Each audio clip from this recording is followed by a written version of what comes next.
The Shadow over Innsmouth by H.P. Lovecraft. Chapter 1. During the winter of 192,728, officials of the federal government made a strange and secret investigation of certain conditions in the ancient Massachusetts seaport of Innsmouth. The public first learned of it in February, when a vast series of raids and arrests occurred, followed by the deliberate burning and dynamiting under suitable precautions an enormous number of crumbling, wormy-eaten, and supposedly empty houses along the abandoned waterfront. Uninquiring souls let this occurrence pass as one of the major clashes in a spasmodic war on liquor. Keener news followers, however, wondered at the prodigious number of arrests, the abnormally large force of men used in making them, and the secrecy surrounding the disposal of the prisoners. No trials or even definite charges were reported, nor were any of the captives seen thereafter in the regular jails of the nation. There were vague statements about disease in concentration camps, and later about dispersal in various naval and military prisons, but nothing positive ever developed. Innsmouth itself was left almost depopulated, and it is even now only beginning to show signs of a sluggishly revived existence. Complaints from many liberal organizations were met with long confidential discussions, and representatives were taken on trips to certain camps and prisons. As a result, these societies became surprisingly passive and reticent. Newspapermen were harder to manage, but seemed largely to cooperate with the government in the end. Only one paper, a tabloid always discounted because of its wild policy, mentioned a deep-diving submarine that discharged torpedoes downward in the marine abyss just beyond Devil Reef. That item, gathered by chance in a haunt of sailors, seemed indeed rather far-fetched, since the low black reef lay a full mile and a half out from Innsmouth harbor. People around the country and in the nearby towns muttered a great deal among themselves, but said very little to the outer world. They had talked about dying and half-deserted Innsmouth for nearly a century, and nothing new could be wilder or more hideous than what they had whispered and hinted at years before. Many things had taught them secretiveness, and there was no need to exert pressure on them. Besides, they really knew little for wide salt marshes, desolate and unpeopled, kept neighbors off from Innsmouth on the landward side. But at last I am going to defy the ban on speech about this thing. Results, I am certain, are so thorough that no public harm, save a shock of repulsion, could ever accrue from a hinting of what was found by those horrified men at Innsmouth. Besides, what was found might possibly have more than one explanation. I do not know just how much of the whole tale has been told even to me, and I have many reasons for not wishing to probe deeper. For my contact with this affair has been closer than that of any other layman, and I have carried away impressions which are yet to drive me to drastic measures. It was I who fled frantically out of Innsmouth in the early morning hours of July 16, 1927, and whose frightened appeals for government inquiry and action brought on the whole reported episode. I was willing enough to stay mute while the affair was fresh and uncertain. But now that it is an old story, with public interest and curiosity gone, I have an odd craving to whisper about those few frightful hours in that ill-rumored and heavily shadowed seaport of death and blasphemous abnormality. The mere telling helps me to restore confidence in my own faculties, to reassure myself that I was not the first to succumb to a contagious nightmare hallucination. It helps me, too, in making up my mind regarding a certain terrible step which lies ahead of me. I never heard of Innsmouth, though the day before I saw it for the first and so far last time. I was celebrating my coming of age by a tour of New England sightseeing, antiquarian, and genealogical land, had planned to go directly from ancient Newburyport to Arkham, whence my mother's family was derived. I had no car, but was traveling by train, trolley, and motor coach, always seeking the cheapest possible route. In Newburyport, they told me that the steam train was the thing to take to Arkham, and it was only at the station ticket office, when I demurred at the high fare, that I learned about Innsmouth. The stout, shrewd-faced agent, whose speech showed him to be no local man, seemed sympathetic toward my efforts at economy, and made a suggestion that none of my other informants had offered. "You could take that old bus, I suppose," he said with a certain hesitation, but it ain't thought much of hereabouts. It goes through Innsmouth, you may have heard about that, and so the people don't like it. Run by an Innsmouth fellow Joe Sargent, but never gets any custom from here, or Arkham either, I guess. Wonder it keeps running at all. I suppose it's cheap enough. But I never see more'n 2 or 3 people in it, nobody but those Innsmouth folk. Leaves the square front of Hammond's, drugstore 8:10 a.m. and 7 p.m., unless they've changed lately. Looks like a terrible rattle-trap you've never been on it. That was the first I ever heard of shadowed Innsmouth. Any reference to a town not shown on common maps or listed in recent guidebooks would have interested me, and the agent's odd manner of allusion roused something like real curiosity. A town able to inspire such dislike in its neighbors, I thought, must be at least rather unusual, and worthy of a tourist's attention. If it came before Arkham, I would stop off there, and so I asked the agent to tell me something about it. He was very deliberate, and spoke with an air of feeling slightly superior to what he said. Innsmouth? Well, it's a queer kind of a town down at the mouth of the Manx Sea. Used to be almost a city, quite a port, before the War of 1812, but all gone to pieces in the last 100 years or so. No railroad now boat, and M never went through, and the branch line from Raleigh was given up years ago. More empty houses than there are people, I guess, and no business to speak of except fishing and lobstering. Everybody trades mostly either here or in Arkham or Ipswich. Once they had quite a few mills, but nothing's left now, except one gold refinery running on the leanest kind of part-time. That refinery, though, used to be a big thing, and old man Marsh, who owns it, must be richer'n Croesus. Queer old duck, though, and sticks mighty close in his home. He's supposed to have developed some skin disease or deformity late in life that makes him keep out of sight.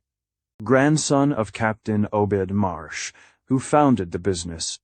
His mother seems to have been some kind of foreigner. They say a South Sea Islander, so. Everybody raised Cain when he married an Ipswich girl 50 years ago. They always do that about Innsmouth people. And folks here and hereabouts always try to cover up any Innsmouth blood they have in him. But Marsh children and grandchildren look just like anyone else far as I can see. I've had M pointed out to me here, though. Come to think of it, the elder children don't seem to be around lately. Never saw the old man. And why is everybody so down on Innsmouth?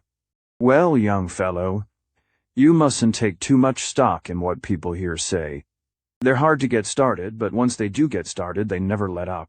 They've been telling things about Innsmouth whispering him, mostly for the last 100 years, I guess, and I gather they're more scared than anything else. Some of the stories would make you laugh about old Captain Marsh driving bargains with the devil and bringing imps out of hell to live in Innsmouth, or about some kind of devil worship, and awful sacrifices in some place near the wharves that people stumbled on around 1845, or thereabouts. But I come from Panton, Vermont, and that kind of story don't go down with me. You ought to hear, though, what some of the old-timers tell about the Black Reef off the Coast Devil Reef, they call it. It's well above water a good part of the time, and ever much below it, but at that you could hardly call it an island. The story is that there's a whole legion of devils seen sometimes on that reef sprawled about, or darting in and out of some kind of caves near the top.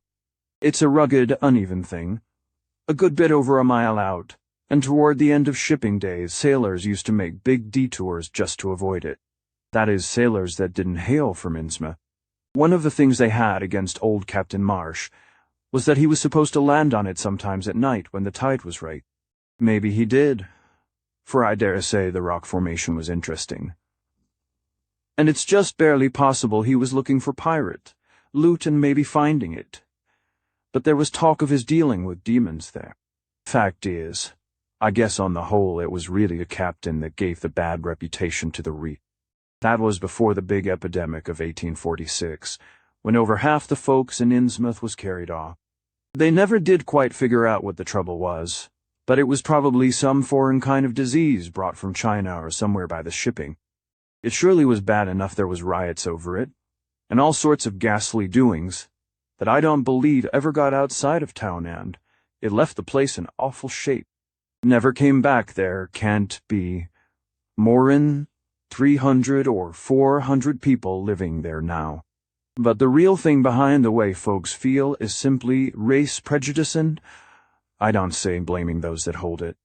I hate those Innsmouth folks myself, and I wouldn't care to go to their town. I suppose you know, though, I can see you're a Westerner by your talk, what a lot our New England ships used to have to do with queer ports in Africa, Asia, the South Seas, and everywhere else, and what queer kinds of people they sometimes brought back with them. You've probably heard about the Salem man that came home with a Chinese wife, and maybe you know there's still a bunch of Fiji Islanders somewhere around Cape Cod. Well, there must be something like that back of the Innsmouth people. The place always was badly cut off from the rest of the country, by marshes and creeks, and we can't be sure about the ins and outs of the matter, but it's pretty clear that old Captain Marsh must have brought home some odd specimens when he had all three of his ships in commission back in the 20s and 30s. There certainly is a strange kind of streak in the Innsmouth folks today. Don't know how to explain it, but it sort of makes you crawl. You'll notice a little in Sargent if you take his bus. Some of them have queer narrow heads with flat noses and bulgy, starry eyes that never seem to shut, and their skin ain't quite right, rough and scabby, and the sides of the necks are all shriveled or creased up. Get bald, too, very young. The older fellows look the worst, fact is. I don't believe I've ever seen a very old chap of that kind. Guess they must die of looking in the glass. Animals hate them. They used to have lots of horse trouble before the autos came in. Nobody around here or in Arkham or Ipswich will have anything to do with them, and they act kind of a fish themselves when they come to town or when anyone tries to fish on their grounds. Queer how fish are always thick off Innsmouth Harbor when there ain't any anywhere else around that just try to fish there yourself and see how the folks chase you off. Those people used to come here on the railroad walking and taking the train at Rowley after the branch was dropped, but now they use that bus. Yes, there's a hotel in Innsmouth called the Gilman House, but I don't believe it can amount to much. I wouldn't advise you to try it. Better stay over here and take the 10 o'clock bus tomorrow morning. Then you can get an evening bus there for Arkham at 8 o'clock. There was a factory inspector who stopped at the Gilman a couple of years ago, and he had a lot of unpleasant hints about the place. Seems they get a queer crowd there, for this fellow heard voices in other rooms, though most of them was empty. That gave him the shivers. It was foreign talk, he thought, but he said the bad thing about it was the kind of voice that sometimes spoke. It sounded so unnatural, slopping like.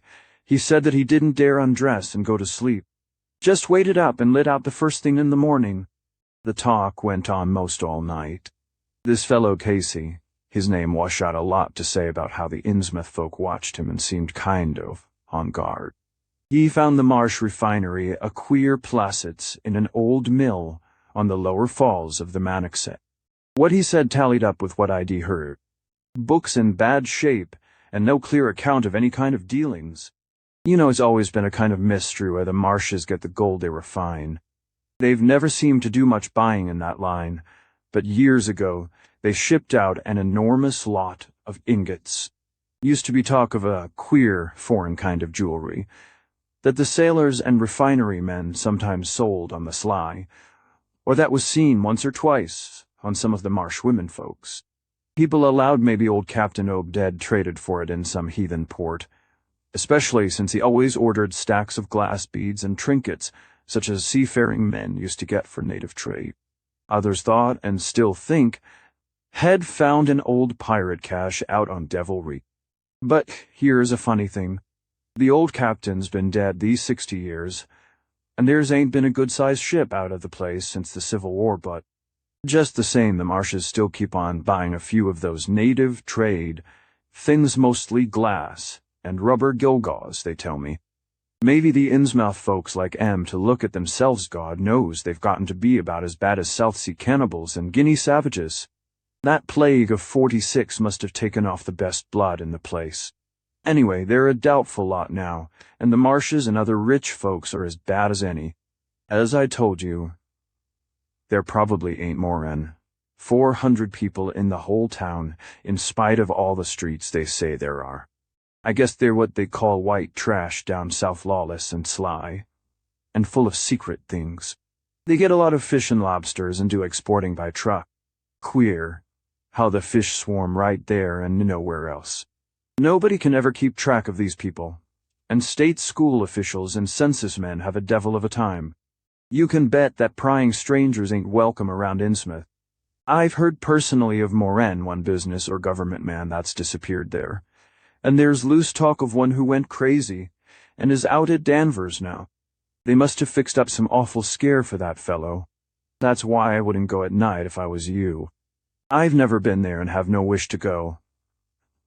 But I guess a daytime trip couldn't hurt you, even though the people hereabouts will advise you not to make it. If you're just sightseeing and looking for old-time stuff, Innsmouth ought to be quite a place for you. And so I spent part of that evening at the Newburyport Public Library looking up data about Innsmouth. When I had tried to question the natives in the shops, the lunchroom, the garages, and the fire station, I had found them even harder to get started than the ticket agent had predicted, and realized that I could not spare the time to overcome their first instinctive reticence. They had a kind of obscure suspiciousness, as if there were something amiss with anyone too much interested in Innsmouth. At the YMCA, where I was stopping, the clerk merely discouraged my going to such a dismal, decadent place, and the people at the library showed much the same attitude. Clearly, in the eyes of the educated, Innsmouth was merely an exaggerated case of civic degeneration. The Essex County histories on the library shelves had very little to say, except that the town was founded in 1643, noted for shipbuilding before the Revolution, a seat of great marine prosperity in the early 19th century, and later a minor factory center using the Moxet as power. The epidemic and riots of 1846 were very sparsely treated, as if they formed a discredit to the county. References to decline were few, though the significance of the later record was unmistakable. After the Civil War, all industrial life was confined to the Marsh Refining Company, and the marketing of gold ingots formed the only remaining bit of major commerce aside from the eternal fishing. That fishing paid less and less as the price of the commodity fell, and large-scale corporations offered competition. But there was never a dearth of fish around Innsmouth harbor. Foreigners seldom settled there, and there was some discreetly veiled evidence that a number of Poles and Portuguese who had tried it had been scattered in a peculiarly drastic fashion. Most interesting of all was a glancing reference to the strange jewelry vaguely associated with Innsmouth. It had evidently impressed the whole countryside more than a little, for mention was made of specimens in the Museum of Miskatonic University at Arkham, and in the display room of the Newburyport Historical Society. The fragmentary descriptions of these things were bald and prosaic, but they hinted to me an undercurrent of persistent strangeness. Something about them seemed so odd and provocative that I could not put them out of my mind, and despite the relative lateness of the hour, I resolved to see the local sample said to be a large, queerly proportioned thing, evidently meant for a tiara if it could possibly be arranged. The librarian gave me a note of introduction to the curator of the society, a Miss Anna Tilton, who lived nearby, and after a brief explanation that ancient gentlewoman was kind enough to pilot me into the closed building, since the hour was not outrageously late. The collection was a notable one indeed, but in my present mood I had eyes for nothing but the bizarre object which glistened in a corner cupboard under the electric lights. It took no excessive sensitiveness to beauty to make me literally gasp at the strange, unearthly splendor of the alien, opulent fantasy that rested there on a purple velvet cushion. Even now I can hardly describe what I saw, though it was clearly enough a sort of tiara, as the description had said. It was tall in front, and with a very large and curiously irregular periphery, as if designed for a head of almost freakishly elliptical outline. The material seemed to be predominantly gold, though a weird lighter lustrousness hinted at some strange alloy with an equally beautiful and scarcely identifiable metal. Its condition was almost perfect, and one could have spent hours in studying the striking and puzzlingly untraditional designism, simply geometrical, and some plainly marinacased or molded in high relief on its surface with a craftsmanship of incredible skill and grace. The longer I looked, the more the thing fascinated me, and in this fascination there was a curiously disturbing element hardly to be classified or accounted for. At first I decided that it was the queer, otherworldly quality of the art which made me uneasy. All other art objects I had ever seen either belonged to some known racial or national stream, or else were consciously modernistic defiances of every recognized stream. This tiara was neither. It clearly belonged to some settled technique of infinite maturity and perfection. Yet that technique was utterly remote from any Eastern or Western, ancient or modern which I had ever heard of or seen exemplified. It was as if the workmanship were that of another planet. However, I soon saw that my uneasiness had a second, and perhaps equally potent source, residing in the pictorial and mathematical suggestion of the strange designs. The patterns all hinted of remote secrets and unimaginable abysses in time and space, and the monotonously aquatic nature of the reliefs became almost sinister. Among these reliefs were fabulous monsters of abhorrent grotesqueness, and malignant half ichthyaic, and half batrachian, in suggestion which one could not dissociate from a certain haunting and uncomfortable sense of pseudo-memory, as if they called up some image from deep cells and tissues, whose retentive functions are wholly primal and awesomely ancestral. At times I fancied that every contour of these blasphemous fish-frogs was overflowing with the ultimate quintessence of unknown and inhuman evil. In odd contrast to the tiara's aspect was its brief and prosy history, as related by Miss Tilton. It had been pawned for a ridiculous sum at a shop in State Street in 1873, by a drunken Innsmouth man shortly afterward, killed in a brawl. The Society had acquired it directly from the pawnbroker, at once giving it a display worthy of its quality. It was labeled as of probable East Indian or Indo-Chinese provenance, though the attribution was frankly tentative. Miss Tilton, comparing all possible hypotheses regarding its origin and its presence in New England, was inclined to believe that it formed part of some exotic pirate hoard discovered by old Captain Obed Marsh.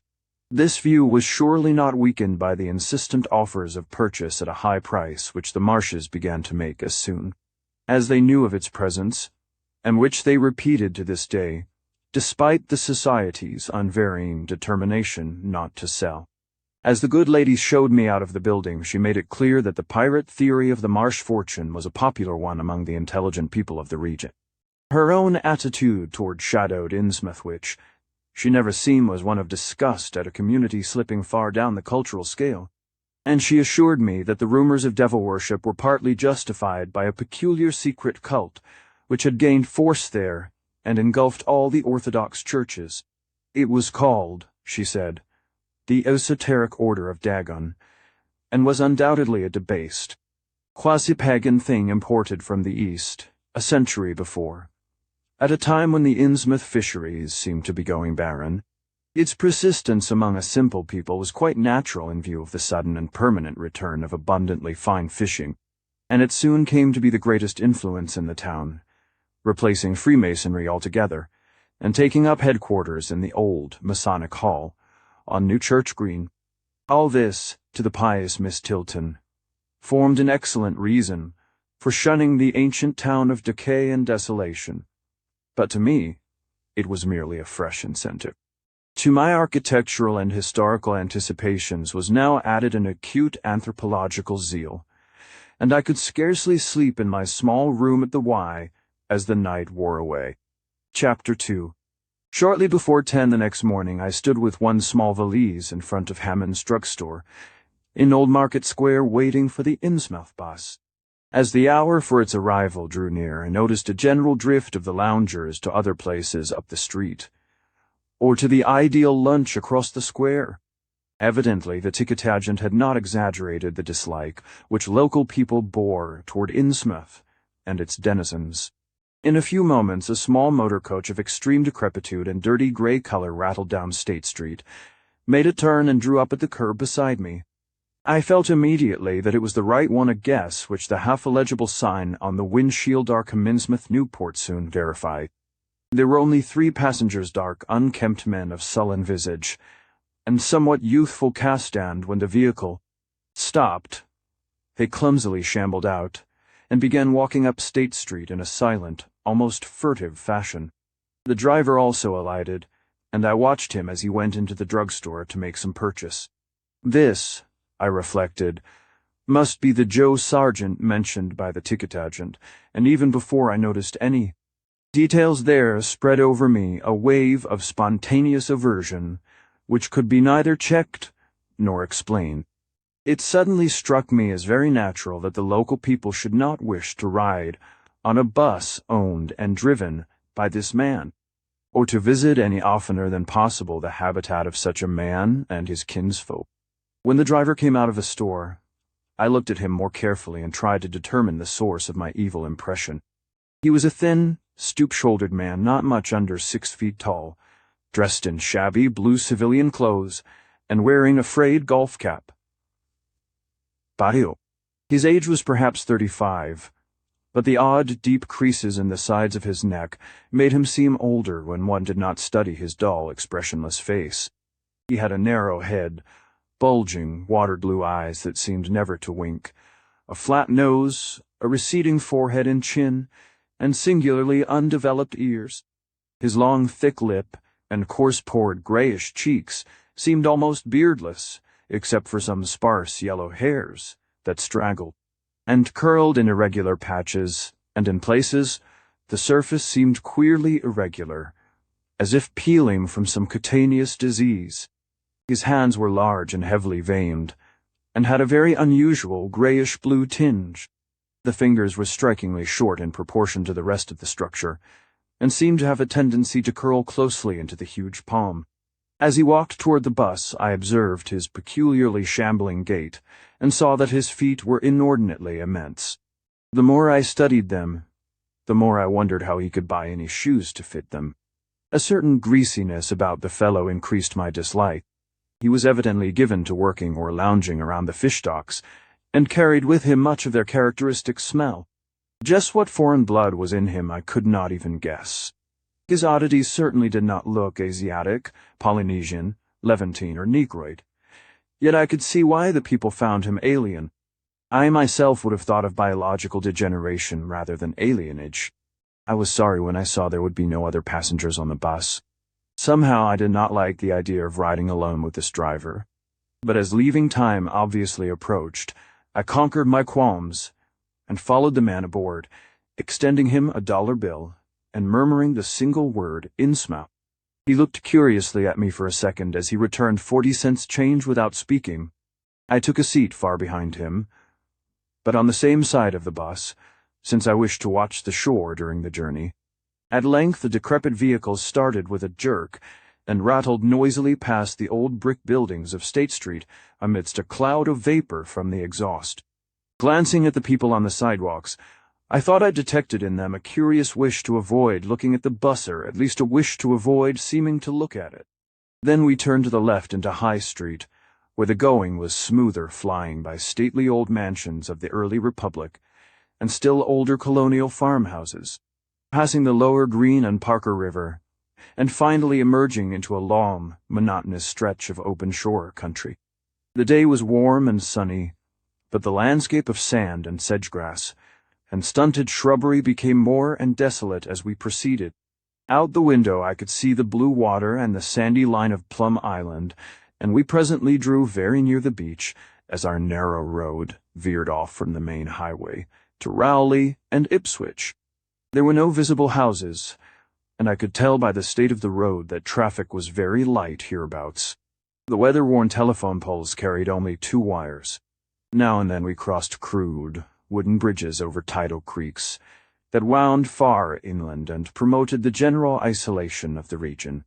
Once in a while I noticed dead stumps and crumbling foundation walls above the drifting sand, and recalled the old tradition quoted in one of the histories I had read, that this was once a fertile and thickly settled countryside.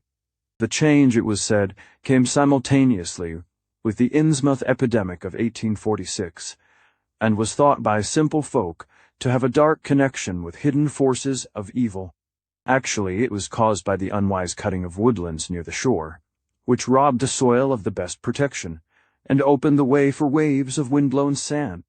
At last we lost sight of Plum Island, and saw the vast expanse of the open Atlantic on our left. Our narrow course began to climb steeply, and I felt a singular sense of disquiet in looking at the lonely crest ahead, where the rutted roadway met the sky. It was as if the bus were about to keep on in its ascent, leaving the sane earth altogether and merging with the unknown arcana of upper air and cryptical sky. The smell of the sea took on ominous implications, and the silent driver's bent, rigid back and narrow head became more and more hateful. As I looked at him, I saw that the back of his head was almost as hairless as his face, having only a few straggling yellow strands upon a gray scabrous surface. Then we reached the crest and beheld the outspread valley beyond, where the Manoxet joins the sea just north of the long line of cliffs that culminate in Kingsport Head and veer off toward Cape Ann. On the far misty horizon I could just make out the dizzy profile of the head, topped by the queer ancient house of Aud, which so many legends are told, but for the moment all my attention was captured by the nearer panorama just below me. I realized, come face to face with rumor-shadowed Innsmouth.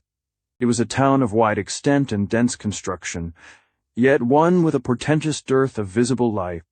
From the tangle of chimney-pots scarcely a wisp of smoke came, and the three tall steeples loomed stark and unpainted against the seaward horizon. One of them was crumbling down at the top, and in that and another there were only black gaping holes where clock dials should have been. The vast huddle of sagging gambrel roofs and peaked gables conveyed with offensive clearness the idea of wormy decay, and as we approached along the now descending road, I could see that many roofs had wholly caved in. There were some large square Georgian houses, too, with hipped roofs, cupolas, and railed widows' walks. These were mostly well back from the water, and one or two seemed to be in moderately sound condition.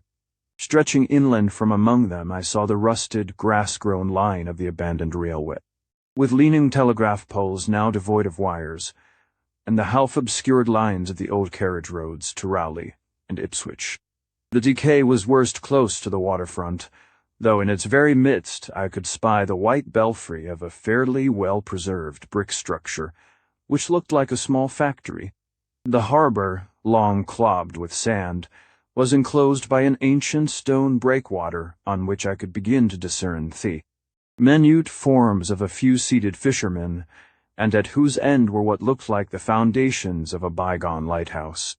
A sandy tongue had formed inside this barrier, and upon it I saw a few decrepit cabins, moored dories, and scattered lobster pots.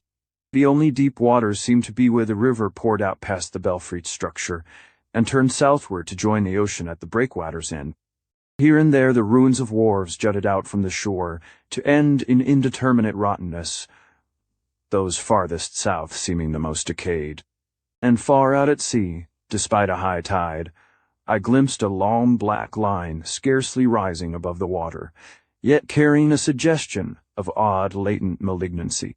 This, I knew, must be Devil Reef. As I looked, a subtle, curious sense of beckoning seemed superadded to the grim repulsion, and oddly enough, I found this overtone more disturbing than the primary impression. We met no one on the road, but presently began to pass deserted farms in varying stages of ruin. Then I noticed a few inhabited houses, with rags stuffed in the broken windows and shells, and dead fish lying about the littered yards. Once or twice I saw listless-looking people working in barren gardens or digging clams on the fishy-smelling beach below, and groups of dirty, simian-visaged children playing around weed-grown doorsteps. Somehow these people seemed more disquieting than the dismal buildings, for almost everyone had certain peculiarities of face and motions which I instinctively disliked without being able to define or comprehend them. For a second I thought this typical physique suggested some picture I had seen, perhaps in a book, under circumstances of particular horror or melancholy. But this pseudo-recollection passed very quickly. As the bus reached a lower level, I began to catch the steady note of a waterfall through the unnatural stillness. The leaning, unpainted houses grew thicker, lined both sides of the road, and displayed more urban tendencies than did those we were leaving behind. The panorama ahead had contracted to a street scene, and in spots I could see where a cobblestone pavement and stretches of brick sidewalk had formerly existed. All the houses were apparently deserted, and there were occasional gaps where tumble-down chimneys and cellar walls told of buildings that had collapsed. Pervading everything was the most nauseous, fishy odor imaginable. Soon cross streets and junctions began to appear, those on the left, leading to shoreward realms of unpaved squalor and decay, while those on the right showed vistas of departed grandeur. So far I had seen no people in the town, but there now came signs of a sparse habitation, curtained windows here and there, and an occasional battered motor car at the curb. Pavement and sidewalks were increasingly well-defined, and though most of the houses were quite old wood and brick structures of the early 19th century, they were obviously kept fit for habitation.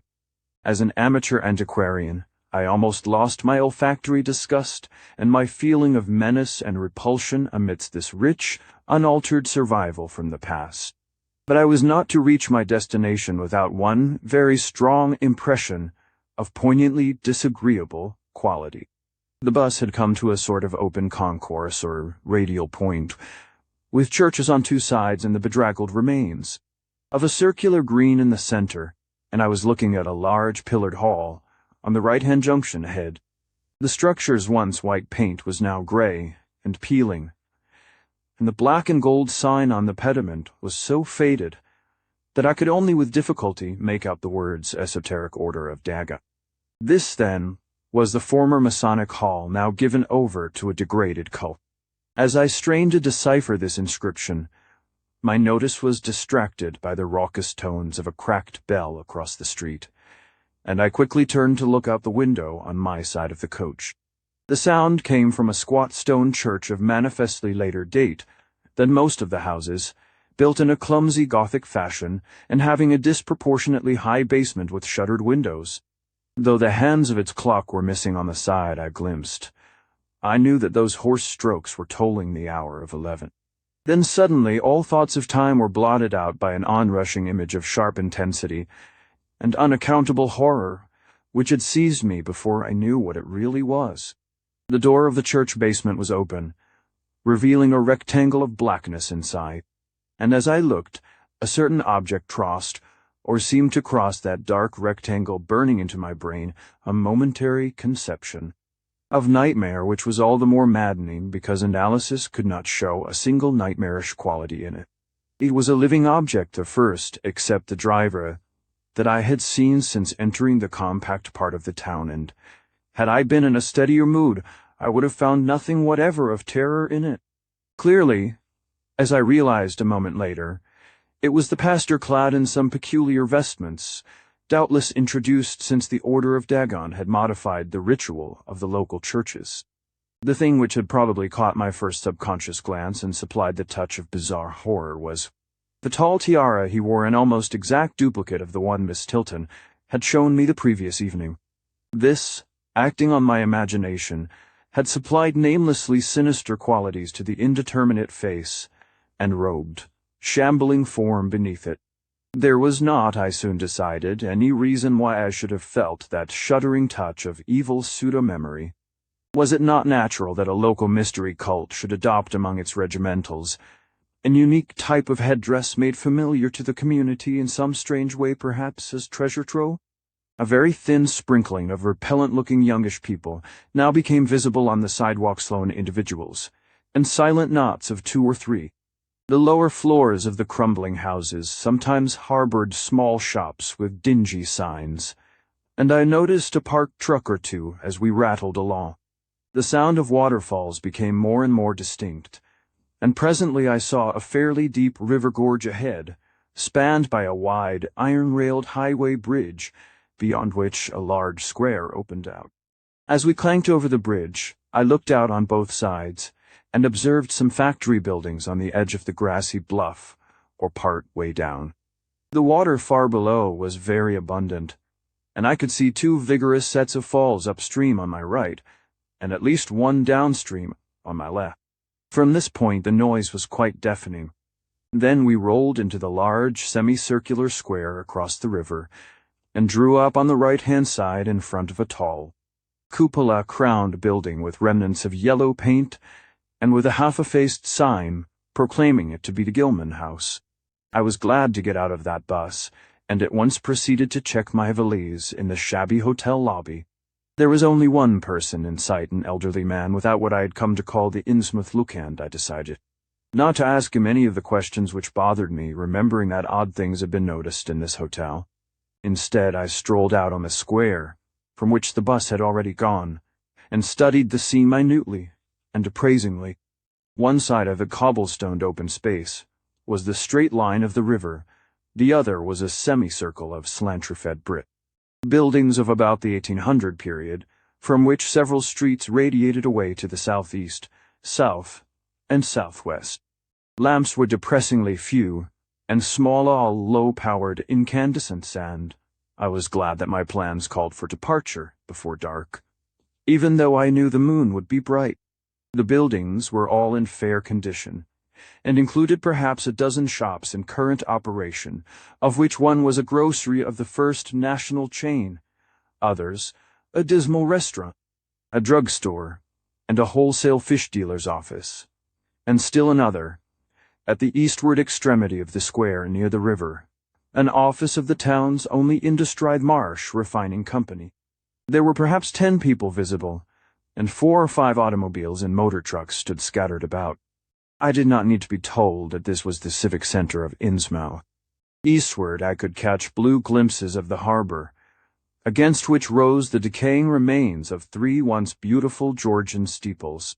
And toward the shore on the opposite bank of the river, I saw the white belfry surmounting what I took to be the Marsh refinery. For some reason or other I chose to make my first inquiries at the chain grocery, whose personnel was not likely to be native to Innsmouth. I found a solitary boy of about 17 in charge, and was pleased to note the brightness and affability which promised cheerful information. He seemed exceptionally eager to talk, and I soon gathered that he did not like the place, its fishy smell, or its furtive people. A word with any outsider was a relief to him. He hailed from Arkham, boarded with a family who came from Ipswich, and went back whenever he got a moment off. His family did not like him to work in Innsmouth, but the chain had transferred him there, and he did not wish to give up his job. There was, he said, no public library or chamber of commerce in Innsmouth, but I could probably find my way about. The street I had come down was Federal. West of that were the fine old residence streets Broad, Washington, Lafayette, and Adams End east of it were the shoreward slums. It was in these slums along Main Street that I would find the old Georgian churches, but they were all long abandoned. It would be well not to make oneself too conspicuous in such neighborhoods, especially north of the river, since the people were sullen and hostile. Some strangers had even disappeared. Certain spots were almost forbidden territory, as he had learned at considerable cost. One must not, for example, linger much around the Marsh refinery, or around any of the still-used churches, or around the pillared order of Dagon Hall at New Church Green. Those churches were very violently disavowed by their respective denominations elsewhere, and apparently using the queerest kind of ceremonials and clerical vestments. Their creeds were heterodox and mysterious, involving hints of certain marvelous transformations leading to bodily immortality of a sortin this earth. The youth's own pastor, Wallace of Asbury M.E. Church in Arkham, had gravely urged him not to join any church in Innsmouth. As for the Innsmouth people, the youth hardly knew what to make of them. They were as furtive and seldom seen as animals that live in burrows, and one could hardly imagine how they passed the time, apart from their desultory fishing. Perhaps, judging from the quantities of bootleg liquor they lay for most of the daylight hours in an alcoholic stupor.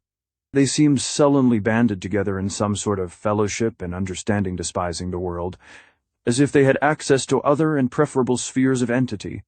Their appearance, especially those staring, unwinking eyes, which one never saw shut, was certainly shocking enough, and their voices were disgusting. It was awful to hear them chanting in their churches at night, and especially during their main festivals or revivals, which fell twice a year on April 30th and October 31st.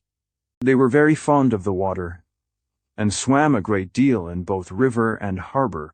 Swimming races out to Devil Reef were very common, and everyone in sight seemed well able to share in this arduous sport.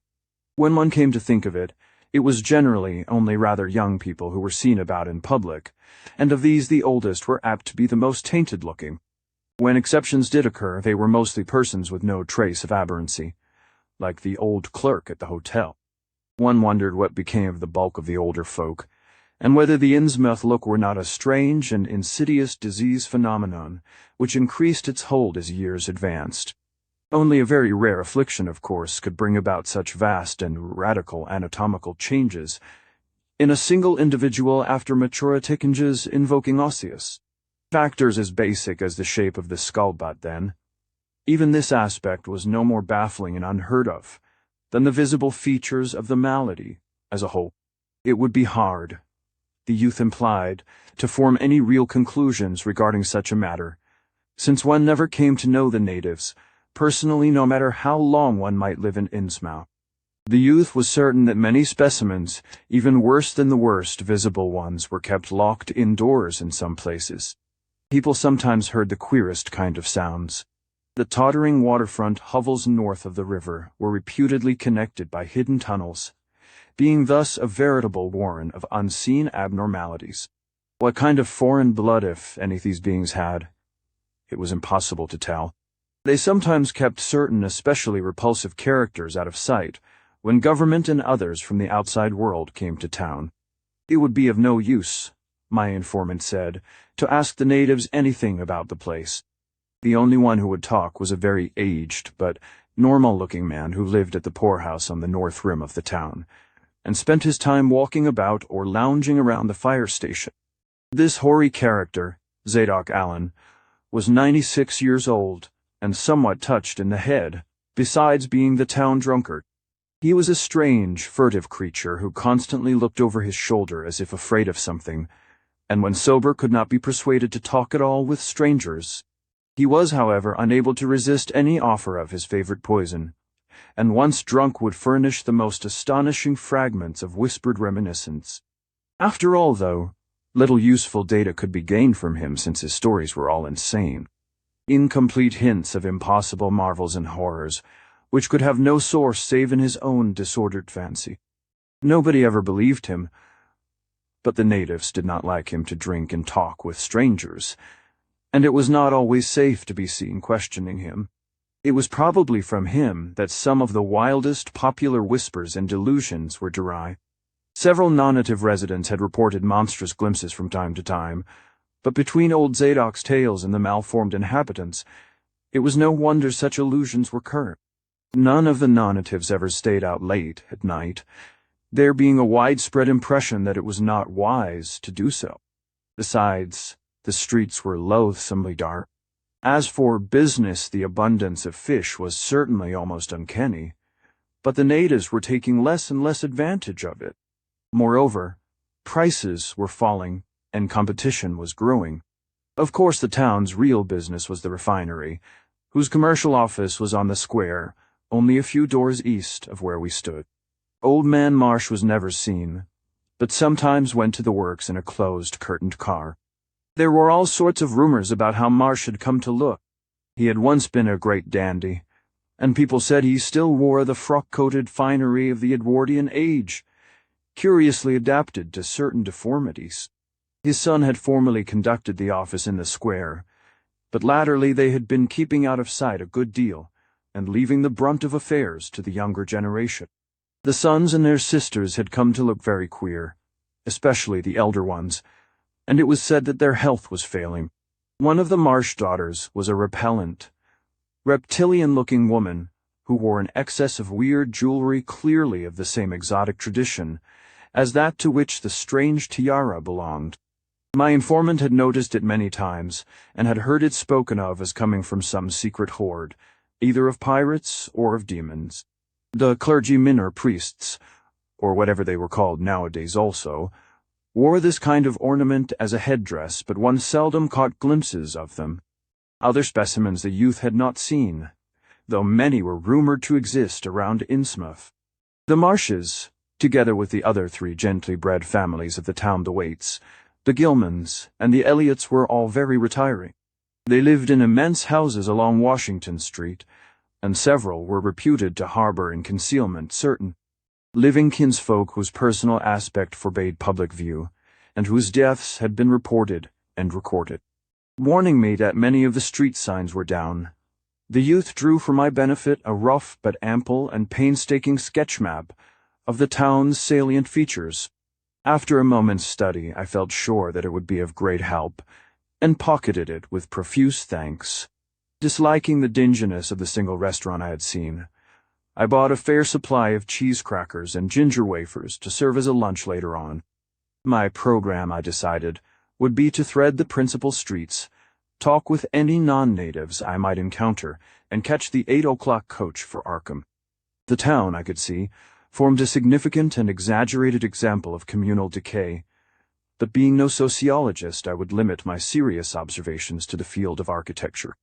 Thus I began my systematic, though half-bewildered tour of Innsmouth's narrow, shadow-blighted ways. Crossing the bridge and turning toward the roar of the lower falls, I passed close to the Marsh refinery, which seemed to be oddly free from the noise of industry. The building stood on the steep river bluff near a bridge, and an open confluence of streets, which I took to be the earliest civic center, displaced after the Revolution by the present town square. Recrossing the gorge on the main street bridge, I struck a region of utter desertion which somehow made me shudder. Collapsing huddles of gambrel roofs formed a jagged and fantastic skyline, above which rose the ghoulish, decapitated steeple of an ancient church. Some houses along Main Street were tenanted, but most were tightly boarded up. Down unpaved side streets I saw the black, gaping windows of deserted hovels, many of which leaned at perilous and incredible angles through the sinking of part of the foundations. Those windows stared so spectrally that it took courage to turn eastward toward the waterfront. Certainly the terror of a deserted house swells in geometrical rather than arithmetical progression, as houses multiply to form a city of stark desolation. The sight of such endless avenues of fishy-eyed vacancy and death, and the thought of such linked infinities of black, brooding compartments give it over to cobwebs and memories and the conqueror worm, start up vestigial fears and aversions that not even the stoutest philosophy can disperse. Fish Street was as deserted as Main, though it differed in having many brick and stone warehouses still in excellent shape. Water Street was almost its duplicate, save that there were great seaward gaps where wharves had been.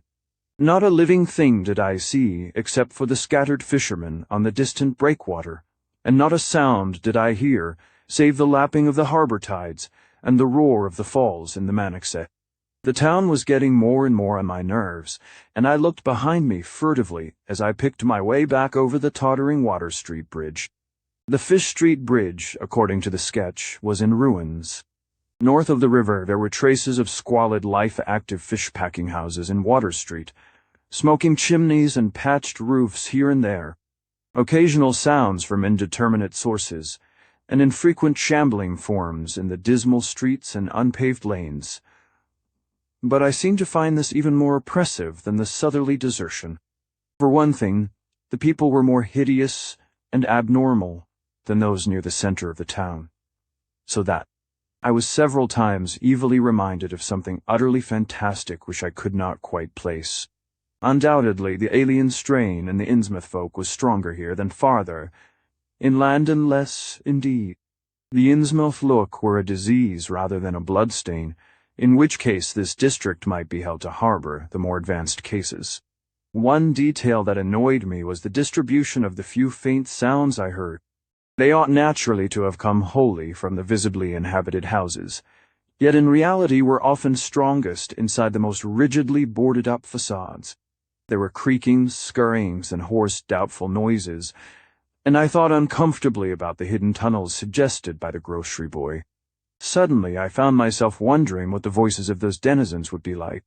I had heard no speech so far in this quarter, and was unaccountably anxious not to do so. Pausing only long enough to look at two fine but ruinous old churches at Main and Church Streets, I hastened out of that vile waterfront slum. My next logical goal was New Church Green, but somehow or other I could not bear to repass the church in it, whose basement I had glimpsed the inexplicably frightening form of that strangely diademed priest or pastor. Besides, the grocery youth had told me that churches as well as the Order of Dagon Hall were not advisable neighborhoods for strangers.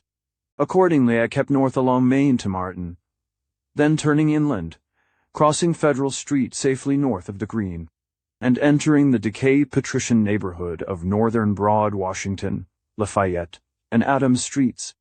Though these stately old avenues were ill-surfaced and unkempt, their elm-shaded dignity had not entirely departed. Mansion after mansion claimed my gaze, most of them decrepit and boarded up amidst neglected grounds, but one or two in each street showing signs of occupancy. In Washington Street, there was a row of 4 or 5 in excellent repair, and with finely tended lawns and gardens. The most sumptuous of these with wide terraced parterres, extending back the whole way to Lafayette Streety, took to be the home of Old Man Marsh, the afflicted refinery owner. In all these streets no living thing was visible, and I wondered at the complete absence of cats and dogs from Innsmouth. Another thing which puzzled and disturbed me, even in some of the best-preserved mansions, was the tightly shuttered condition of many third-story and attic windows. Furtiveness and secretiveness seemed universal in this hushed city of alienage and death, and I could not escape the sensation of being watched from ambush on every hand by sly, staring eyes that never shut. I shivered as the cracked stroke of 3 sounded from a belfry on my left. Too well did I recall the squat church from which those notes came. Following Washington Street toward the river, I now faced a new zone of former industry and commerce, noting the ruins of a factory ahead, and seeing others, with the traces of an old railway station and covered railway bridge beyond. Up the gorge on my right, the uncertain bridge now before me was posted with a warning sign, but I took the risk and crossed again to the south bank, where traces of life reappeared. Furtive, shambling creatures stared cryptically in my direction, and more normal faces eyed me coldly and curiously. Innsmouth was rapidly becoming intolerable, and I turned down Payne Street toward the square in the hope of getting some vehicle to take me to Arkham before the still distant starting time of that sinister bus. It was then that I saw the tumble-down fire station on my left, and noticed the red-faced, bushy-bearded, watery-eyed old man in nondescript rags, who sat on a bench in front of it talking with a pair of unkempt but not abnormal-looking firemen. This, of course, must be Zadok Allen, the half-crazed, liquorish nonagenarian whose tales of old Innsmouth and its shadow were so hideous and incredible. Chapter 3. It must have been some imp of the perverse, some sardonic Pole from dark hidden sources, which made me change my plans as I did. I had long before resolved to limit my observations to architecture alone, and I was even then hurrying toward the square in an effort to get quick transportation out of this festering city of death and decay. But the sight of old Zadok Allen set up new currents in my mind and made me slacken my pace uncertainly. I had been assured that the old man could do nothing but hint at wild, disjointed, and incredible legends, and I had been warned that the natives made it unsafe to be seen talking with him. Yet the thought of this aged witness to the town's decay, with memories going back to the early days of ships and factories, was a lure that no amount of reason could make me resist. After all, the strangest and maddest of myths are often merely symbols, or allegories based upon truth-hand old Zadok must have seen everything which went on around Innsmouth for the last 90 years. Curiosity flared up beyond sense and caution, and in my youthful egotism, I fancied I might be able to sift a nucleus of real history from the confused, extravagant outpouring I would probably extract with the aid of raw whiskey. I knew that I could not accost him then and there, for the firemen would surely notice and object. Instead, I reflected, I would prepare by getting some bootleg liquor at a place where the grocery boy had told me it was plentiful. Then I would loaf near the fire station in apparent casualness, and fall in with old Zadok after he had started on one of his frequent rambles. The youth had said that he was very restless, seldom sitting around the station for more than an hour or two at a time. A quart bottle of whiskey was easily, though not cheaply, obtained in the rear of a dingy variety store just off the square in Elliott Street.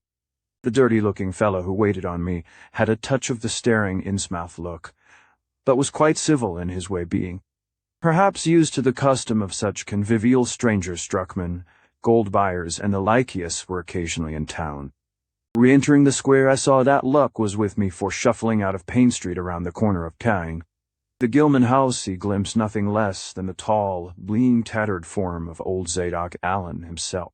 In accordance with my plan, I attracted his attention by brandishing my newly purchased bottle, and soon realized that he had begun to shuffle wistfully after me as I turned into Waite Street on my way to the most deserted region I could think of. I was steering my course by the map the grocery boy had prepared, and was aiming for the wholly abandoned stretch of southern waterfront which I had previously visited. The only people in sight there had been the fishermen on the distant breakwater, and by going a few squares south, I could get beyond the range of these, finding a pair of seats on some abandoned wharf, and being free to question old Zadok unobserved for an indefinite time. Before I reached Main Street, I could hear a faint and wheezy "Hey, mister!" behind me, and I presently allowed the old man to catch up and take copious pulls from the quart bottle. I began putting out feelers as we walked amidst the omnipresent desolation and crazily tilted ruins, but found that the aged tongue did not loosen as quickly as I had expected. At length I saw a grass-grown opening toward the sea between crumbling brick walls, with the weedy length of an earth-hen masonry wharf projecting beyond. Piles of moss-covered stones near the water promised tolerable seats, and the scene was sheltered from all possible view by a ruined warehouse on the north. Here, I thought, was the ideal place for a long secret colloquy, so I guided my companion down the lane, and picked out spots to sit in among the mossy stones. The air of death and desertion was ghoulish, and the smell of fish almost insufferable, but I was resolved to let nothing deter me. About 4 hours remained for conversation, if I were to catch the 8 o'clock coach for Arkham, and I began to dole out more liquor to the ancient tippler meanwhile, eating my own frugal lunch. In my donations I was careful not to overshoot the mark, for I did not wish Zadok's vinous garrulousness to pass into a stupor. After an hour his furtive taciturnity showed signs of disappearing, but much to my disappointment he still sidetracked my questions about Innsmouth and its shadow-haunted past.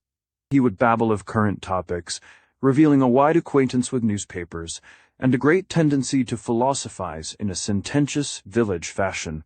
Toward the end of the second hour I feared my quart of whiskey would not be enough to produce results, and was wondering whether I had better leave old Zadok and go back for more. Just then, however, chance made the opening, which my questions had been unable to make, and the wheezing ancient's rambling took a turn that caused me to lean forward and listen alertly. My back was toward the fishy-smelling sea, but he was facing it, and something or other had caused his wondering gaze to light on the low, distant line of Devil Reef, then showing plainly and almost fascinatingly above the waves. The sight seemed to displease him, for he began a series of weak curses which ended in a confidential whisper and a knowing leer. He bent toward me, took hold of my coat lapel, and hissed out some hints that could not be mistaken. Thas where it all begun, that cursed place of all wickedness where the deep water starts. Gate o' hell sheer drop down to a bottom. No sounden line kinte. All cap'n obed done ithim. That found out Morin was good for him in the South Sea Islands. Everybody was in a bad way, them days. Trade fallen off, mills losin' business 7. The new once in the best of our menfolks kilt a privateerin' in the War of 1812, or lost with the Elysee brig and a Varanger scowboth on Gilman Venters. Obed Marsh he had 3 ships afloat, brigantine Columby, brig Hefty, and bark Sumatry Queen. He was the only one as kept on with the East India and Pacific trade, though Esdras Martin's barkentine Malay bride made a venter as late as 28. Never was nobody like Captain Obed old Limo Satan. I kin mind him a tellin' about foreign parts, and callin' all the folks stupid for going to Christian meetin', and bearin' their burdens meek and lowly. Says they'd orter get better gods like some of the folks in the Injies gods, as I'd bring 'em good fishin' in return for their sacrifices, and I'd really answer folks' prayers. Matt Elliott, his fust mate, talked a lot too, only he was again folks doing any heathen things. Told about an island east of Otaheite where there was a lot stone ruins, older'n anybody knew onying about, kind o' like them on Ponape, in the Carolines, but with carvin's of faces that looked like the big statues on Easter Island. Thar was a little volcanic island near thar too, where there was other ruins with different carven ruins all wore away, like they'd been under the sea onct, and with pictures of awful monsters all over it. Walser, Matt, he says the natives enound. Thar had all the fish they could catch, and sported bracelets, and armlets and head rigs, made out o' a queer kind, o' gold and covered with pictures. Monsters, yes, like the ones carved over the ruins on the little island, sorter fish-like frogs, or frog-like fishes that was drawed in all kinds. Positions likes they was human beings.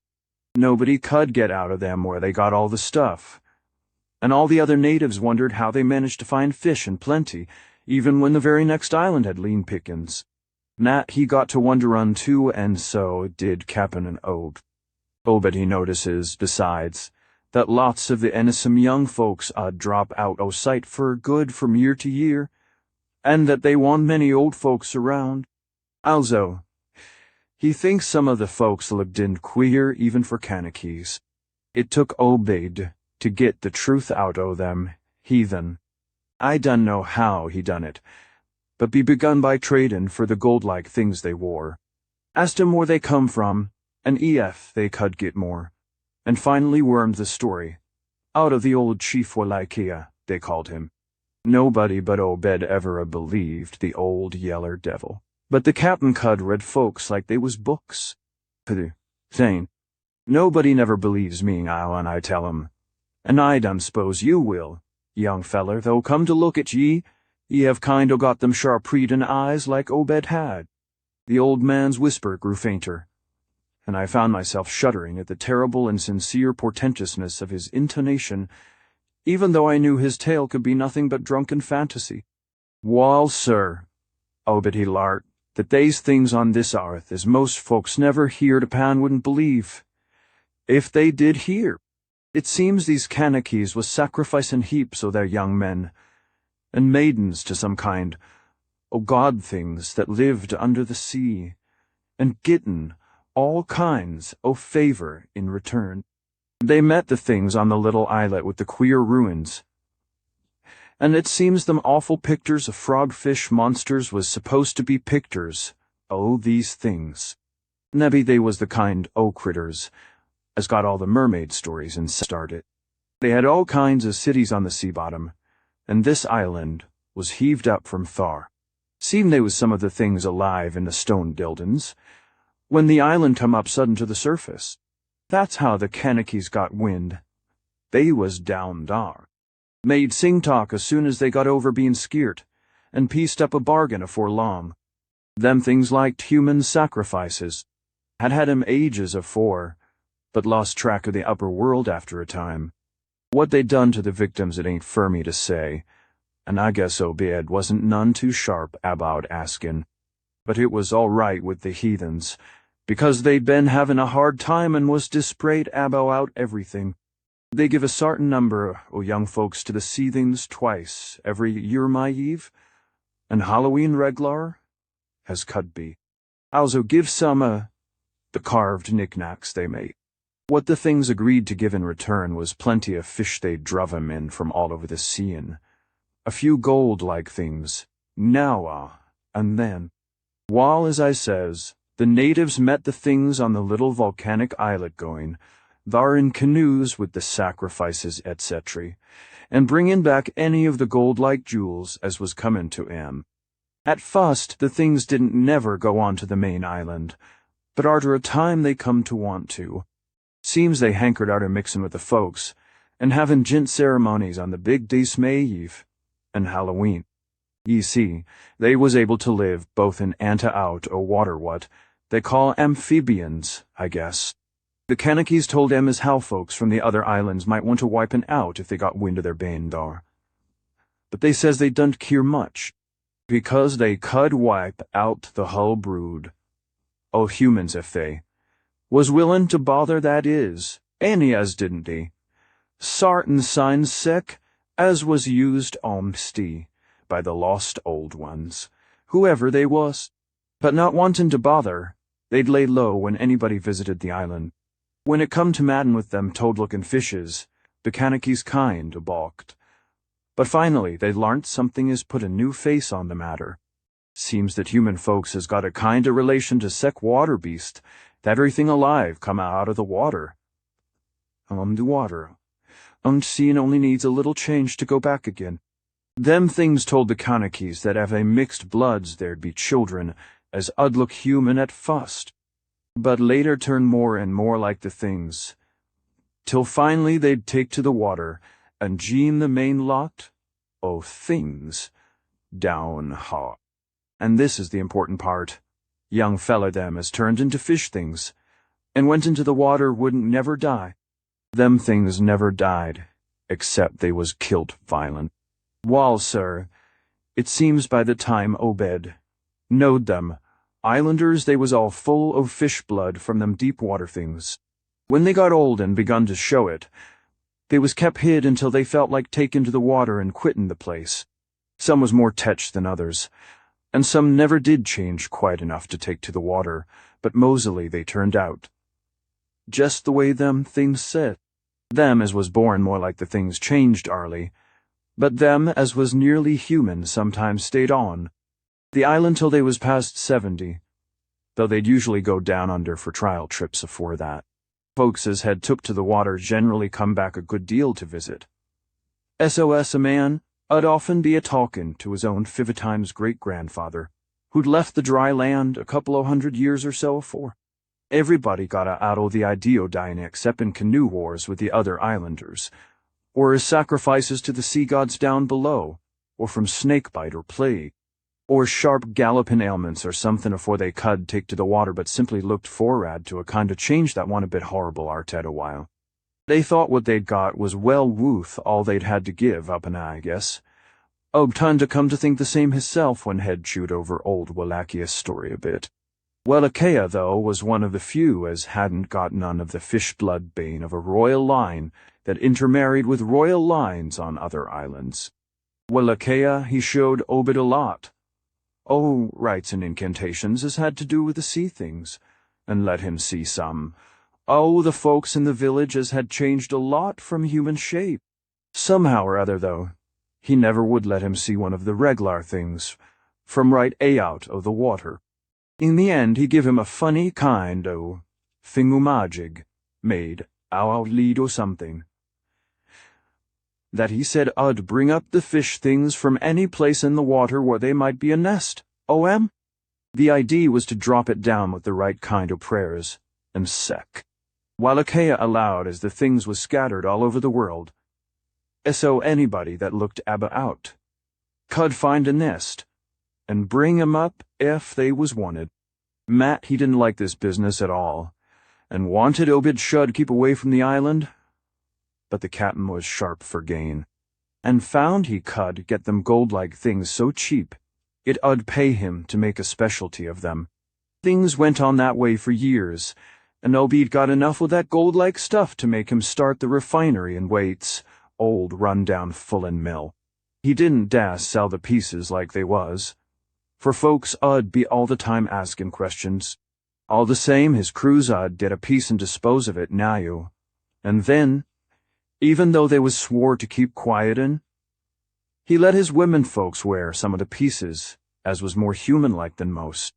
Well, come about 38, when I was 7-year-old about, he found the island people all wiped out between viages. Seems the other islanders had got wind o' what was going on, and had took matters into their own hands. S'pose they must a had, after all. Them old magic signs, as the sea things says, was the only things they was afeard of. No tellin' what any o' them canakies will chance to get a holt of when the sea bottom throws up some island with ruins older'n the deluge. Pious cusses, these was they didn't leave nothin' standin' on either the main island or the little volcanic islet except what parts of the ruins was too big to knock down. In some places they was little stones strewed about like charms, with somethin' on 'em like what ye call a swastika nowadays. Probably them was the old one signs. Folks all wiped out, no trace, o' no gold-like themes, and none the nearby canakies breathe a word out the matter. Wouldn't even admit they'd ever been any people on that island. That naturally hit Obed pretty hard, seeing as his normal trade was doing very poor. It hit the whole of Innsmouth, too, because in seafaring days what profited the master of a ship generally profited the crew proportionate. Most of the folks around the town took the hard times kind, o' sheep-like and resigned. But they was in bad shape, because the fishin' was petterin' out, and the mills wa'n't doin' none too well. Then's the time Obed. He begun a cursin' at the folks for bein' dull sheep, and prayin' to a Christian heaven as didn't help him none. He told em head-note o' folks as prayed to gods that give something ye really need, and says if a good bunch o' men who'd stand by him, ye could mebbe get a holt o' sartin powers as bring plenty o' fish and quite a bit of gold. O' course them as sarved on the Summatry Queen, and seed the island knowed what he meant, and wa'n't none too anxious to get close to see things like they'd heard tell on. But them as didn't know what 'twas all about got kind o' swayed by what Obed had to say, and begun to ask him what he could do to sit him on the way to the faith, as bring results. Here the old man faltered, mumbled, and lapsed into a moody and apprehensive silence, glancing nervously over his shoulder, and then turning back to stare fascinatedly at the distant black reef. When I spoke to him he did not answer, so I knew I would have to let him finish the bottle. The insane yarn I was hearing interested me profoundly, for I fancied there was contained within it a sort of crude allegory, based upon the strangeness of Innsmouth, and elaborated by an imagination at once creative and full of scraps of exotic legend. Not for a moment did I believe that the tale had any really substantial foundation, but nonetheless the account held a hint of hope, genuine terror, if only because it brought in references to strange jewels clearly akin to the malign tiara I had seen at Newburyport. Perhaps the ornaments had, after all, come from some strange island, and possibly the wild stories were lies of the bygone Obed himself, rather than of this antique toper.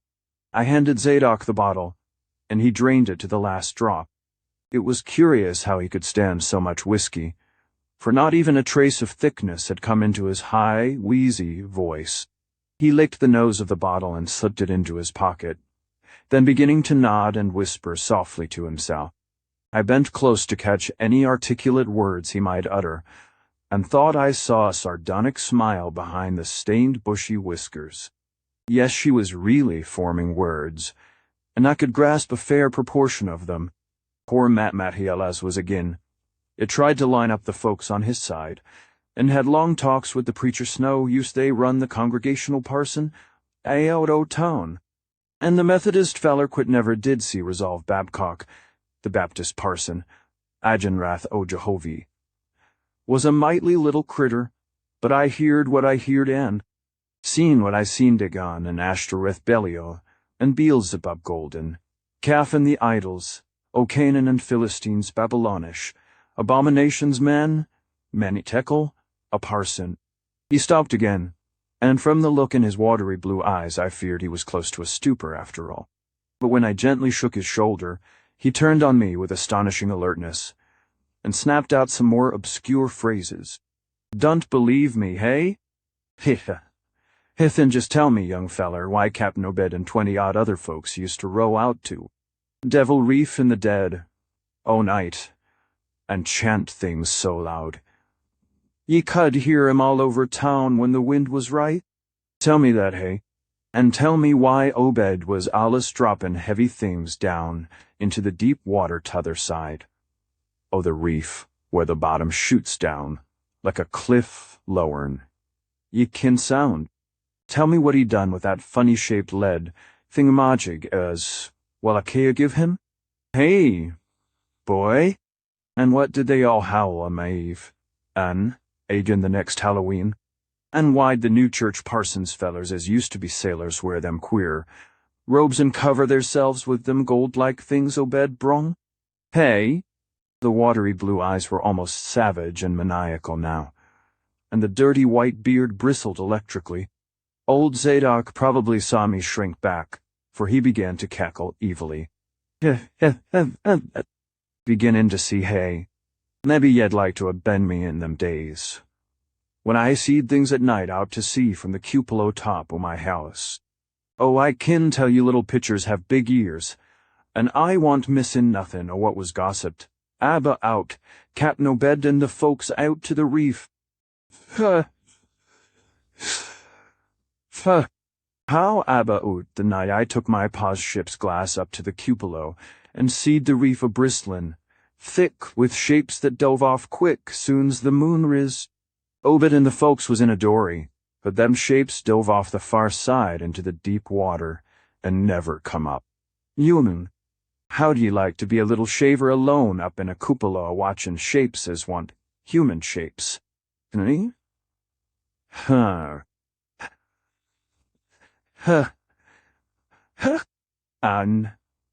Ande, Mao, der Mannin, Tiandewarn.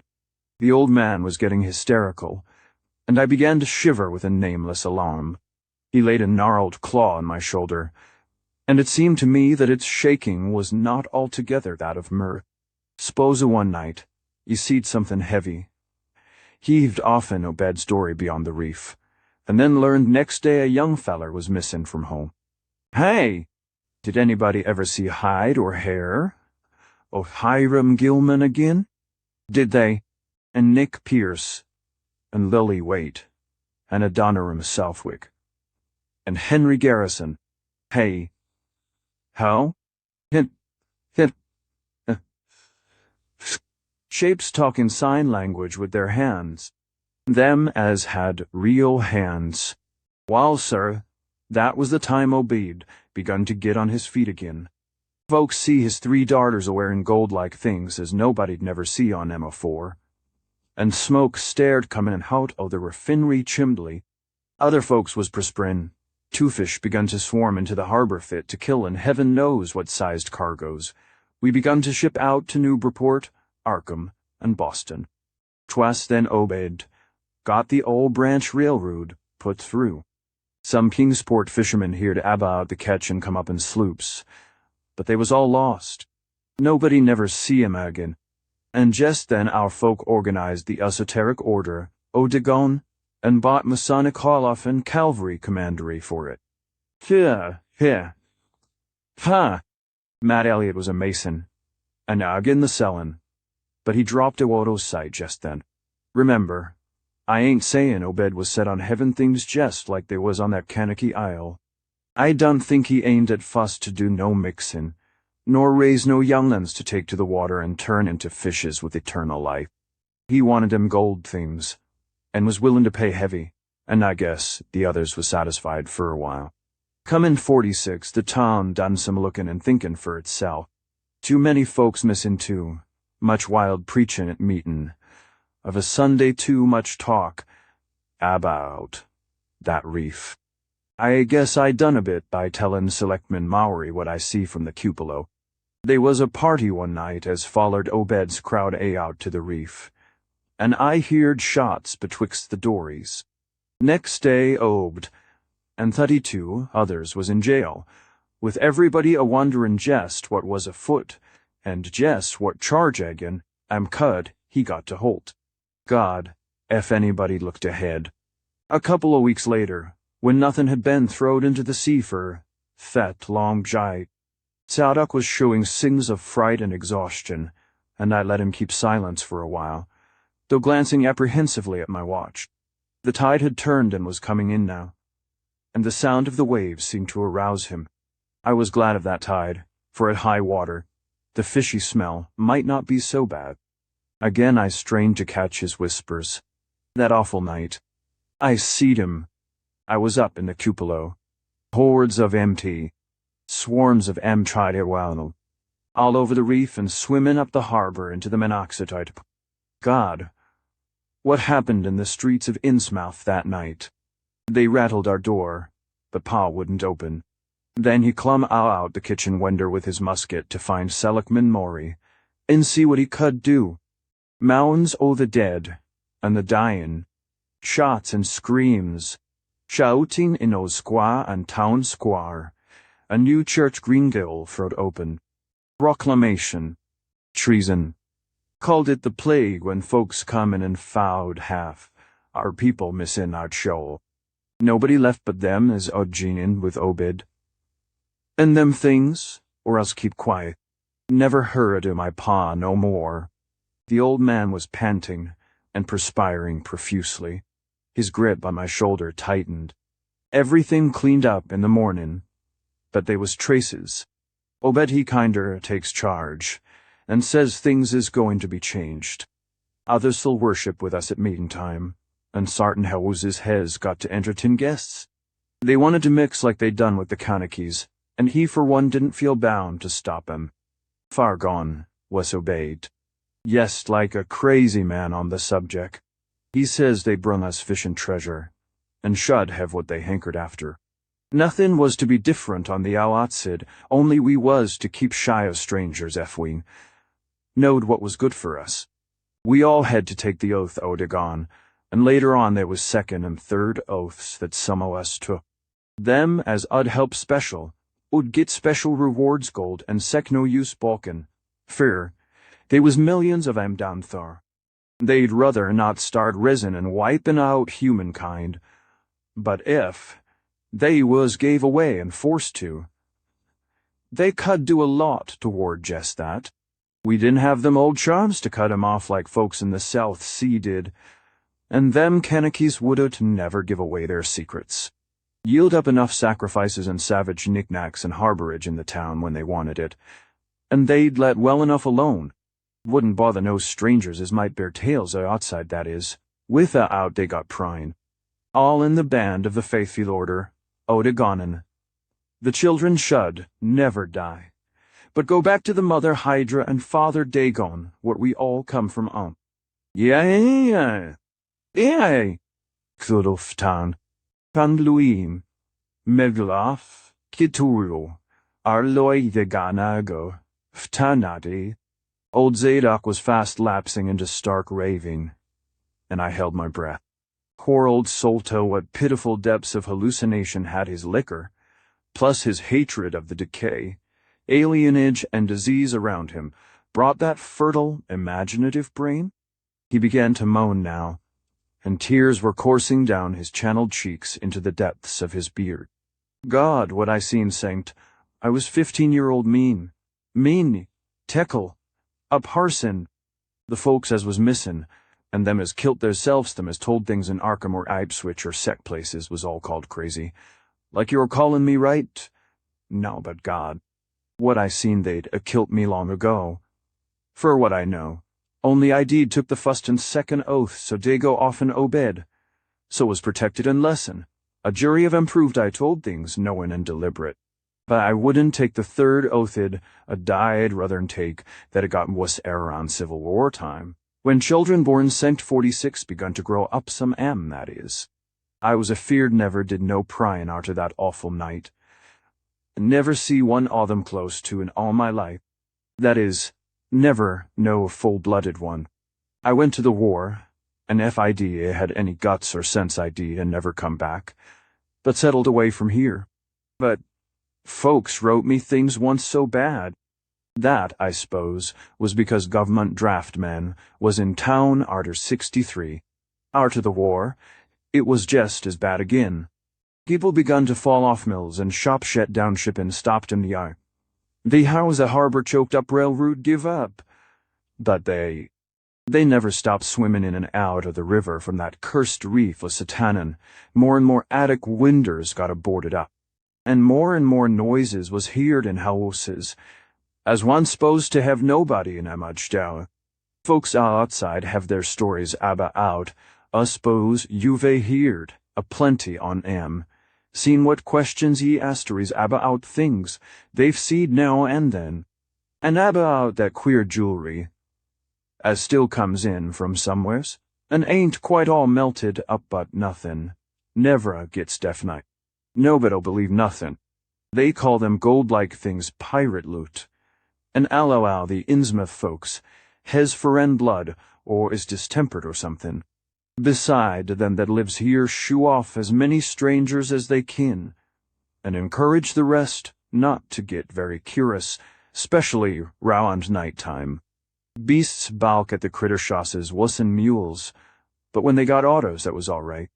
In 46 Captain Obed took a second wife that nobody in the town never sees him says he didn't want to, but was made to by them had called, and had 3 children by her too, as disappeared young, but one gal as looked like anybody else and was educated in Europe.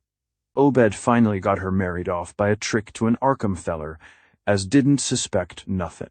But nobody outsidell have nothin' to do with Innsmouth folks now. Barnabas Marsh, that runs the refinery now, is Obed's grandson by his fust wife's son, of one Zephyrus, his eldest son, but his mother was another o' them, as one never seen outdoors. Right now Barnabas is about changed, can't shut his eyes no more, and is all out o' shape. They say he still wears clothes, but he'll take to the water soon. Mebbe he's tried it already. They do sometimes go down for little spells afore they go down for good. Ain't been seed out in public for an eye on 10 year. Don't know how his poor wife kin, feels she come from Ipswich, an they nigh lynched Barnabas when he courted her 50-odd year ago. Oh, but he died in 78 and all the next generation is gone. Now the fust wife's children dead, and the rest, God knows. The sound of the incoming tide was now very insistent, and little by little it seemed to change the old man's mood from maudlin tearfulness to watchful fear. He would pause now and then to renew those nervous glances over his shoulder, or out toward the reef, and despite the wild absurdity of his tale, I could not help beginning to share his apprehensiveness. Zadok now grew shriller, seemed to be trying to whip up his courage with louder speech. Hey you, why don't ye say something? How'd ye like to, he livin' in a town like this, with everything a-rotten and dyin', and boarded up monsters crawlin' and bleatin', and barkin', and hoppin' Erewhon black cellars, and attics every way ye turn.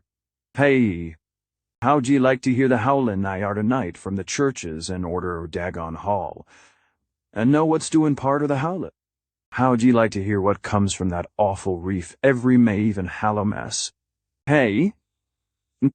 Think the old man's crazy, eh? Wall, sir, let me tell ye that ain't the wust. Zadok was really screaming now, and the mad frenzy of his voice disturbed me more than I care to own. Curse he done set thar a-starin' at me with them. I see tell Obed Marshy's in hell, and hes got to stay thar. Ha. In hell, I says. Can't get my hind, done nothin', nor told. Nobody, nothin'. Oh, you young feller. Wall, even if I hain't told nobody nothin' yet. A goin' to now? You yest set still and listen to me. Boy, this is what I ain't never told nobody. I says I didn't get to do pryin' arter that night, but I found things about jest the same. You want to know what the real horror is, eh? Wall, it's this it ain't what them fish devils hes done, but what they're a-goin' to do. They're a-bringin' things up out o' whar they come from into the Tundin, doin' it for years, and slackenin' up lately. Them houses north o' the river betwixt Water and Main Streets is full of them devils and what they brung in when they get ready. I say when they get. Ever hear tell of a Shaga? Hey, d'ye hear me? I tell you I know what them things by seen him one night when... Venen, Andel. The hideous suddenness and inhuman frightfulness of the old man's shriek almost made me faint. His eyes, looking past me toward the malodorous sea, were positively starting from his head, while his face was a mask of fear, worthy of Greek tragedy. His bony claw dug monstrously into my shoulder, and he made no motion as I turned my head to look at whatever he had glimpsed. There was nothing that I could see, only the incoming tide, with perhaps one set of ripples more local than the long-flung line of breakers. But now Zadok was shaking me, and I turned back to watch the melting of that fear-frozen face into a chaos of twitching eyelids and mumbling gums. Presently his voice came back obeyed as a trembling whisper. "Get out o' here! Get out o' here! They seen. Ooze get out for your life. Don't wait for nothing they know. Now run. Ferret quicker out o' this town." Another heavy wave dashed against the loosing masonry of the bygone wharf, and changed the mad ancient's whisper to another inhuman and blood-curdling scream. "Eya! Ya! Nobody." Before I could recover my scattered wits, he had relaxed his clutch on my shoulder and dashed wildly inland toward the street, reeling northward around the ruined warehouse wall. I glanced back at the sea, but there was nothing there, and when I reached Water Street and looked along it toward the north, there was no remaining trace of Zadok Allen. Chapter 4. I can hardly describe the mood in which I was left by this harrowing episodian episode, at once mad and pitiful, grotesque and terrifying. The grocery boy had prepared me for it, yet the reality left me none the less bewildered and disturbed. Parallel though the story was, old Zadok's insane earnestness and horror had communicated to me a mounting unrest, which joined with my earlier sense of loathing for the town and its blight of intangible shadow. Later I might sift the tale and extract some nucleus of historic allegory. Just now, I wish to put it out of my head. The hour groaned perilously. "Late me watch," said 7:15. And the Arkham bus left town square at 8, so I tried to give my thoughts as neutral and practical a cast as possible. Meanwhile, walking rapidly through the deserted streets of gaping roofs and leaning houses toward the hotel where I had checked my valise and would find my bus. Though the golden light of late afternoon gave the ancient roofs and decrepit chimneys an air of mystic loveliness and peace, I could not help glancing over my shoulder now and then. I would surely be very glad to get out of malodorous and fear-shadowed Innsmouth, and wish there were some other vehicle than the bus driven by that sinister-looking fellow sergeant. Yet I did not hurry too precipitately, for there were architectural details worth viewing at every silent corner, and I could easily, I calculated, cover the necessary distance in a half-hour. Studying the grocery youth's map and seeking a route I had not traversed before, I chose Marsh Street instead of State for my approach to Town Square. Near the corner of Fall Street I began to see scattered groups of furtive whisperers, and when I finally reached the square, I saw that almost all the loiterers were congregated around the door of the Gilman house. It seemed as if many bulging, watery, unwinking eyes looked oddly at me as I claimed my valise in the lobby, and I hoped that none of these unpleasant creatures would be my fellow passengers on the coach. The bus, rather early, rattled in with 3 passengers somewhat before 8, and an evil-looking fellow on the sidewalk muttered a few indistinguishable words to the driver. Sergeant threw out a mailbag and a roll of newspapers and entered the hotel while the passengers, the same men whom I had seen arriving in Newburyport, that morning shambled to the sidewalk and exchanged some faint guttural words with a loafer in a language I could have sworn was not English. I boarded the empty coach and took the seat I had taken before, but was hardly settled before Sergeant reappeared and began mumbling in a throaty voice of peculiar repulsiveness. I was, it appeared, in very bad luck. There had been something wrong with the engine, despite the excellent time made from Newburyport, and the bus could not complete the journey to Arkham. No, it could not possibly be repaired that night, nor was there any other way of getting transportation out of Innsmouth, either to Arkham or elsewhere. Sargent was sorry, but I would have to stop over at the Gilman. Probably the clerk would make the price easy for me, but there was nothing else to do. Almost dazed by this sudden obstacle, and violently dreading the fall of night in this decaying and half-unlighted town, I left the bus and re-entered the lobby where the sullen, queer-looking night clerk told me I could have room 428 on next the top floor lurch, but without running water for $1. Despite what I had heard of this hotel in Newburyport, I signed the register, paid my $1, let the clerk take my valise, and followed that sour, solitary attendant up 3 creaking flights of stairs past dusty corridors, which seemed wholly devoid of life. My room was a dismal rear one, with 2 windows and bare, cheap furnishings, overlooked a dingy courtyard, otherwise hemmed in by low, deserted brick blocks, and commanded a view of decrepit westward-stretching roofs with a marshy countryside beyond. At the end of the corridor was a bathroom, a discouraging, relique with ancient marble bowl, tin tub, faint electric light, and musty wooded paneling around all the plumbing fixtures. It being still daylight, I descended to the square and looked around for a dinner of some sort, noticing, as I did so, the strange glances I received from the unwholesome loafers. Since the grocery was closed, I was forced to patronize the restaurant I had shunned before a stooped, narrow-headed man with staring, unwinking eyes, and a flat-nosed wench with unbelievably thick, clumsy hands being in attendance. The service was all of the counter type, and it relieved me to find that much was evidently served from cans and packages.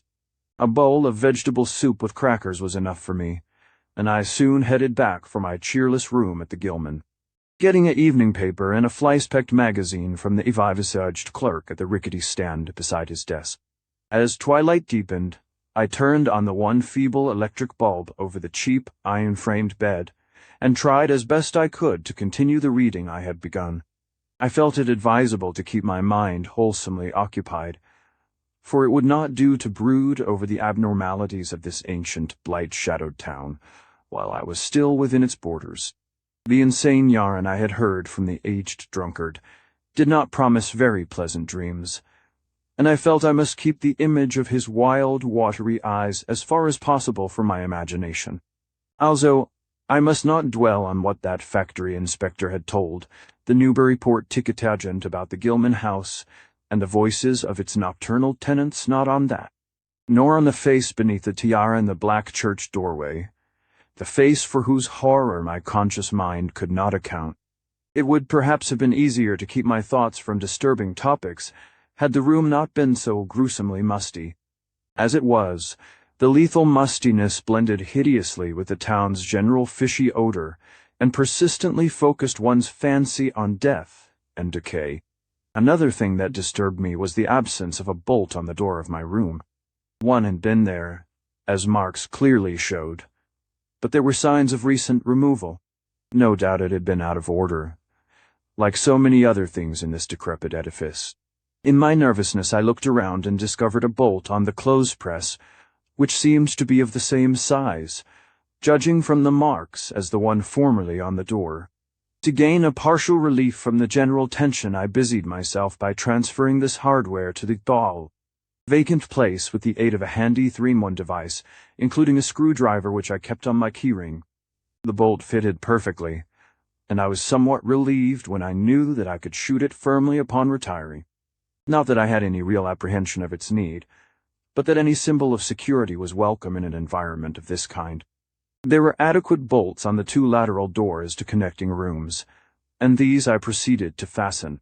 I did not undress, but decided to read till I was sleepy, and then lie down with only my coat, collar, and shoes off. Taking a pocket flashlight from my valise, I placed it in my trousers, so that I could read my watch if I woke up later in the dark. Drowsiness, however, did not come, and when I stopped to analyze my thoughts, I found to my disquiet that I was really unconsciously listening for something which I dreaded but could not name. That inspector's story must have worked on my imagination more deeply than I had suspected. Again, I tried to read, but found that I made no progress. After a time, I seemed to hear the stairs and corridors creak at intervals, as if with footsteps, and wondered if the other rooms were beginning to fill up. There were no voices, however, and it struck me that there was something subtly furtive about the creaking. I did not like it, and debated whether I had better try to sleep at all. This town had some queer people, and there had undoubtedly been several disappearances. Was this one of those inns where travelers were slain for their money? Surely I had no look of excessive prosperity. Or were the townsfolk really so resentful about curious visitors?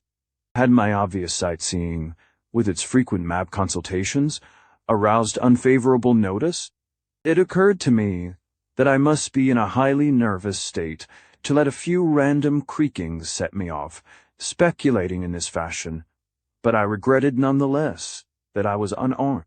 At length, feeling a fatigue which had nothing of drowsiness in it, I bolted the newly outfitted hall door, turned off the light, and threw myself down on the hard, uneven bedcoat, collar, shoes, and all.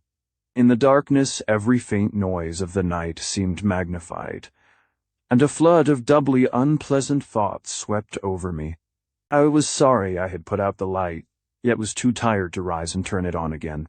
Then, after a long, dreary interval, and prefaced by a fresh creaking of stairs and corridor, there came that soft, damnably unmistakable sound which seemed like a malign fulfillment of all my apprehensions. Without the least shadow of a doubt, the lock of my door was being tried cautiously, furtively, tentatively with a key. My sensations upon recognizing this sign of actual peril were perhaps less rather than more tumultuous because of my previous vague fears.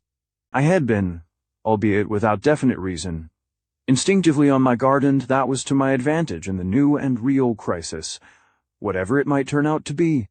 Nevertheless, the change in the menace from vague premonition to immediate reality was a profound shock, and fell upon me with the force of a genuine blow. It never once occurred to me that the fumbling might be a mere mistake. Malign purpose was all I could think of, and I kept deathly quiet, awaiting the would-be intruder's next move. After a time, the cautious rattling ceased, and I heard the room to the north entered with a passkey. Then the lock of the connecting door to my room was softly tried. The bolt held, of course, and I heard the floor creak as the prowler left the room. After a moment there came another soft rattling, and I knew that the room to the south of me was being entered. Again, a furtive trying of a bolted connecting door, and again a receding creaking. This time the creaking went along the hall and down the stairs, so I knew that the prowler had realized the bolted condition of my doors, and was giving up his attempt for a greater or lesser time, as the future would show. The readiness with which I fell into a plan of action proves that I must have been subconsciously fearing some menace, and considering possible avenues of escape for hours. From the first I felt that the unseen fumbler meant a danger not to be met or dealt with, but only to be fled from as precipitately as possible. The one thing to do was to get out of that hotel alive as quickly as I could, and through some channel other than the front stairs and lobby. Rising softly and throwing my flashlight on the switch, I sought to light the bulb over my bed in order to choose and pocket some belongings for a swift, valleyless flight. Nothing, however, happened, and I saw that the power had been cut off. Clearly, some cryptic evil movement was afoot on a large scale. Just what? I could not say. As I stood pondering with my hand on the now useless switch, I heard a muffled creaking on the floor below, and thought I could barely distinguish voices in conversation. A moment later I felt less sure that the deeper sounds were voices, since the apparent hoarse barkings and loose-syllabled croakings bore so little resemblance to recognized human speech. Then I thought with renewed force of what the factory inspector had heard in the night in this moldering and pestilential building.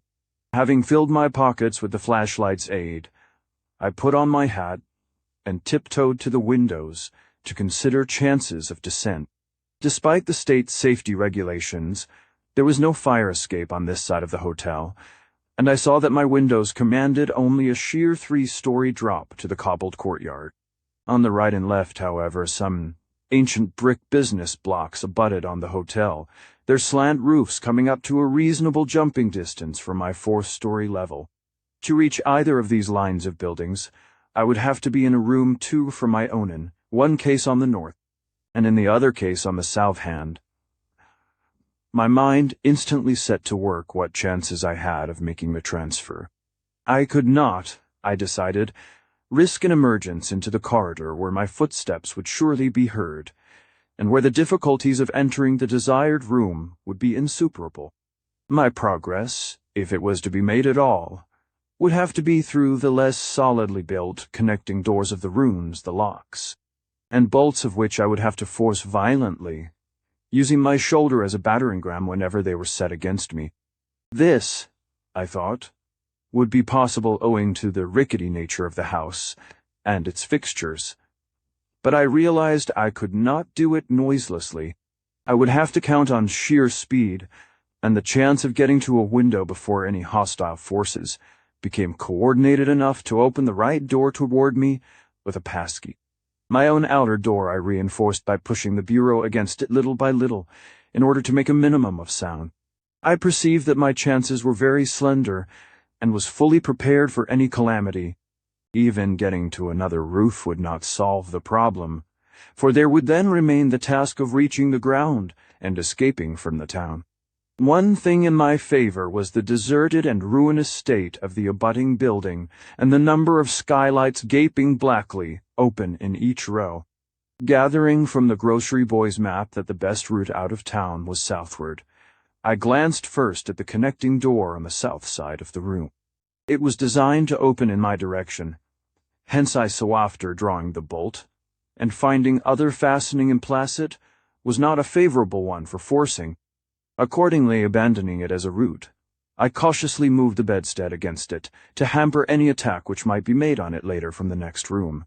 The door on the north was hung to open away from me, and this, though a test, proved it to be locked, or bolted, from the other side. New must be my route.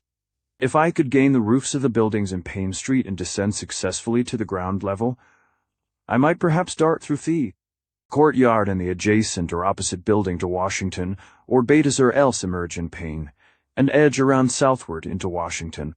In any case, I would aim to strike Washington somehow and get quickly out of the town square region. My preference would be to avoid Payne, since the fire station there might be open all night.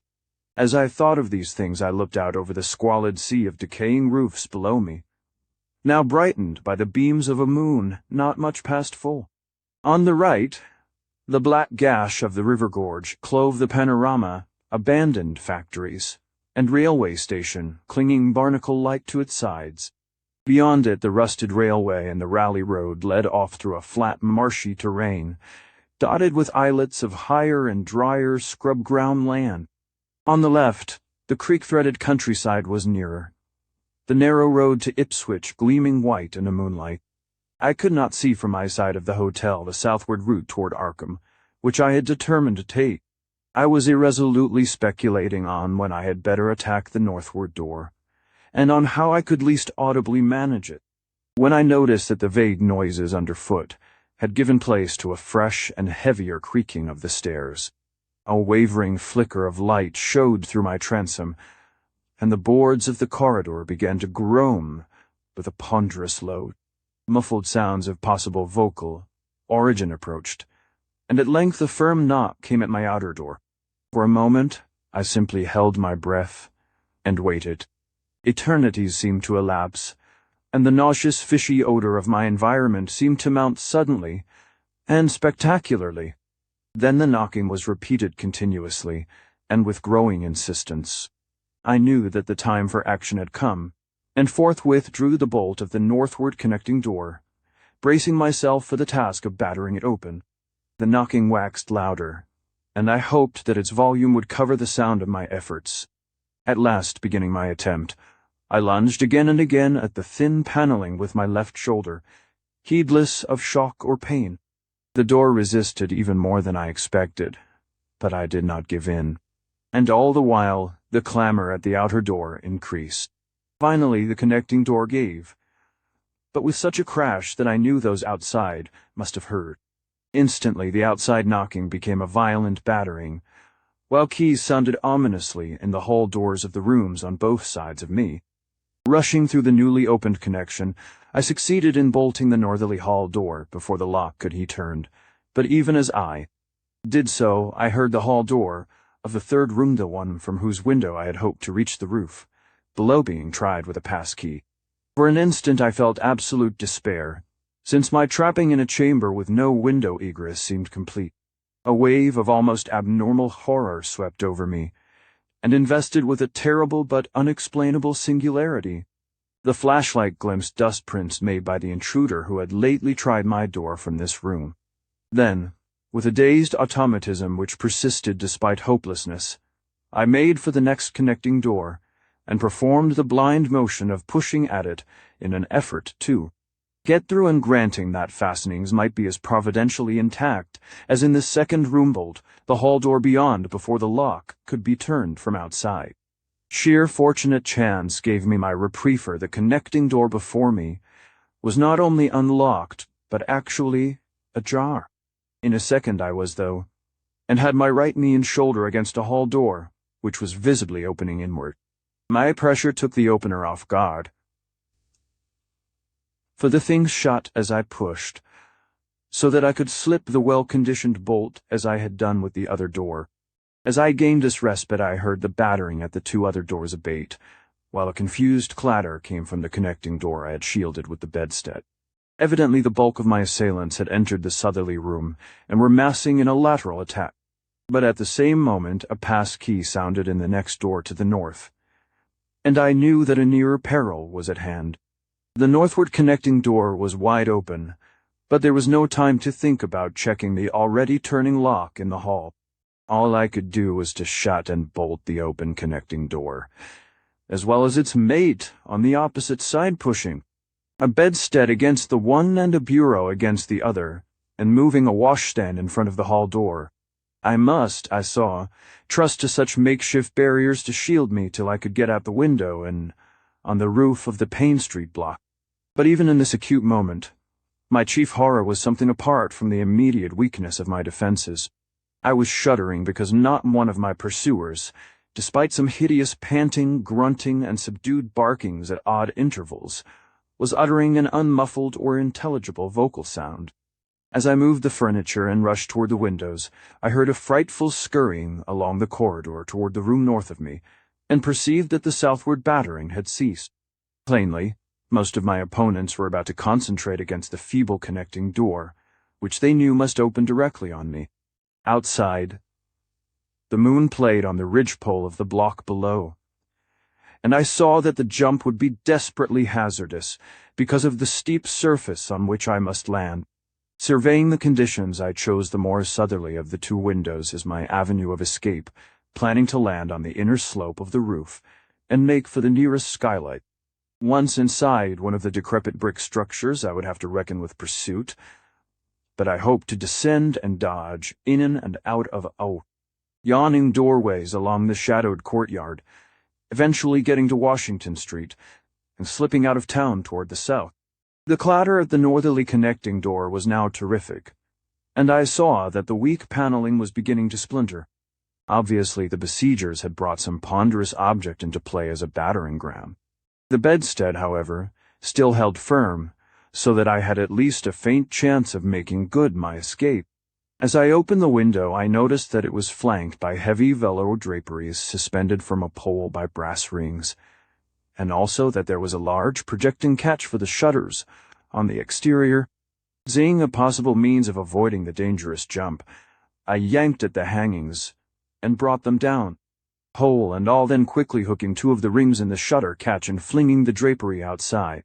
The heavy folds reached fully to the abutting roof, and I saw that the rings and catch would be likely to bear my weight. So, climbing out of the window and down the improvised rope ladder, I left behind me forever the morbid and horror-infested fabric of the Gilman house. I landed safely on the loose slates of the steep roof, and succeeded in gaining the gaping black skylight without a slip. Glancing up at the window I had left, I observed it was still dark, though far across the crumbling chimneys to the north I could see lights ominously blazing in the Order of Dagon Hall, the Baptist Church, and the Congregational Church which I recalled so shiveringly. There had seemed to be no one in the courtyard below, and I hoped there would be a chance to get away before the spreading of a general alarm. Flashing my pocket lamp into the skylight, I saw that there were no steps down. The distance was slight, however, so I clambered over the brink and dropped, striking a dusty floor littered with crumbling boxes and barrels. The place was ghoulish-looking, but I was past minding such impressions and made at once for the staircase revealed by my flashlight after a hasty glance at my watch, which showed the hour to be 2 a.m. The steps creaked, but seemed tolerably sound, and I raced down past a barn-like second story to the ground floor. The desolation was complete, and only echoes answered my footfalls. At length I reached the lower hall, at the end of which I saw a faint luminous rectangle marking the ruined Payne Street doorway. Heading the other way, I found the back door also open, and darted out and down 5 stone steps to the grass-grown cobblestones of the courtyard. The moonbeams did not reach down here, but I could just see my way about without using the flashlight. Some of the windows on the Gilman house side were faintly glowing, and I thought I heard confused sounds within. Walking softly over to the Washington Street side, I perceived several open doorways, and chose the nearest as my route out. The hallway inside was black, and when I reached the opposite end, I saw that the street door was wedged immovably shut. Resolved to try another building, I groped my way back toward the courtyard, but stopped short when close to the doorway. For out of an open door in the Gilman house, a large crowd of doubtful shapes was pouring lanterns, bobbing in the darkness, and horrible croaking voices exchanging low cries in what was certainly not English. The figures moved uncertainly, and I realized to my relief that they did not know where I had gone, but for all that they sent a shiver of horror through my frame. Their features were indistinguishable, but their crouching, shambling gait was abominably repellent.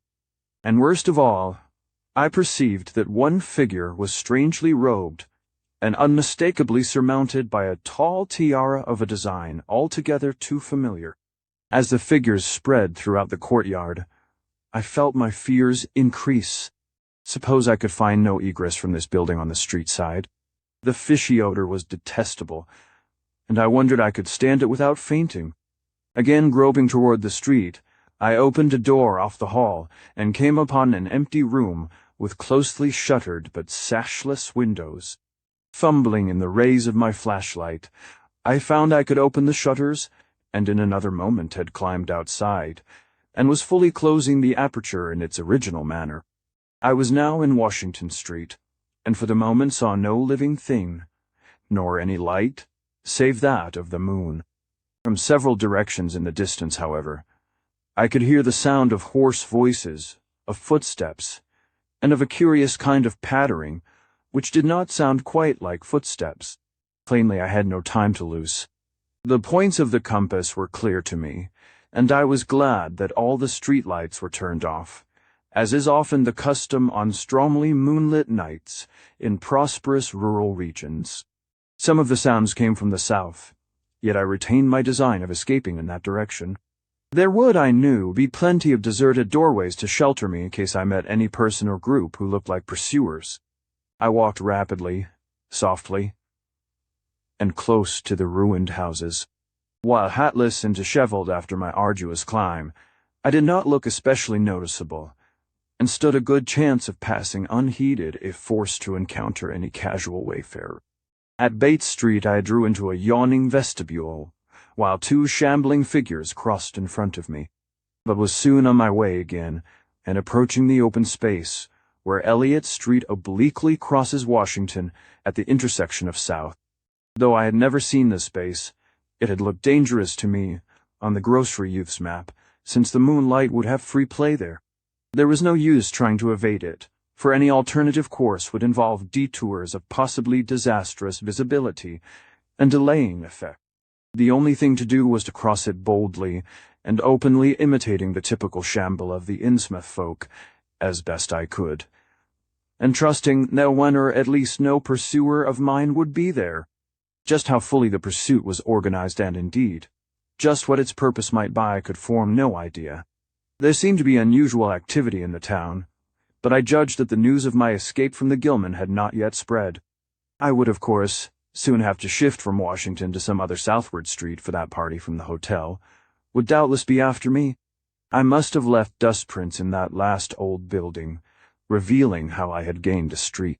The open space was, as I had expected, strongly moonlit, and I saw the remains of a park-like, iron-railed green in its center. Fortunately, no one was about, though a curious sort of buzz or roar seemed to be increasing in the direction of Town Square. South Street was very wide, leading directly down a slight declivity to the waterfront, and commanding a long view out at sea, and I hoped that no one would be glancing up it from afar as I crossed in the bright moonlight. My progress was unimpeded, and no fresh sound arose to hint that I had been spied. Glancing about me, I involuntarily let my pace slacken for a second, to take in the sight of the sea, gorgeous in the burning moonlight at the street's end. Far out beyond the breakwater was the dim, dark line of Devil Reef, and as I glimpsed it, I could not help thinking of all of the hideous legends I had heard in the last 24 hours, legends which portrayed this ragged rock as a veritable gateway to realms of unfathomed horror and inconceivable abnormality. Then, without warning, I saw the intermittent flashes of light on the distant reef. They were definite and unmistakable, and awaked in my mind a blind horror beyond all rational proportion. My muscles tightened for panic flight, held in only by a certain unconscious caution and half-hypnotic fascination. And to make matters worse, there now flashed forth from the lofty cupola of the Gilman house, which loomed up to the northeast behind me, a series of analogous though differently spaced gleams, which could be nothing less than an answering signal. Controlling my muscles and realizing afresh how plainly visible I was, I resumed my brisker and feignedly shambling pace, though keeping my eyes on that hellish and ominous reef, as long as the opening of South Street gave me a seaward view. What the whole proceeding meant, I could not imagine unless it involved some strange rite connected with Devil Reef, or unless some party had landed from a ship on that sinister rock. I now bent to the left around the ruinous green, still gazing toward the ocean as it blazed in the spectral summer moonlight, and watching the cryptical flashing of those nameless, unexplainable beacons.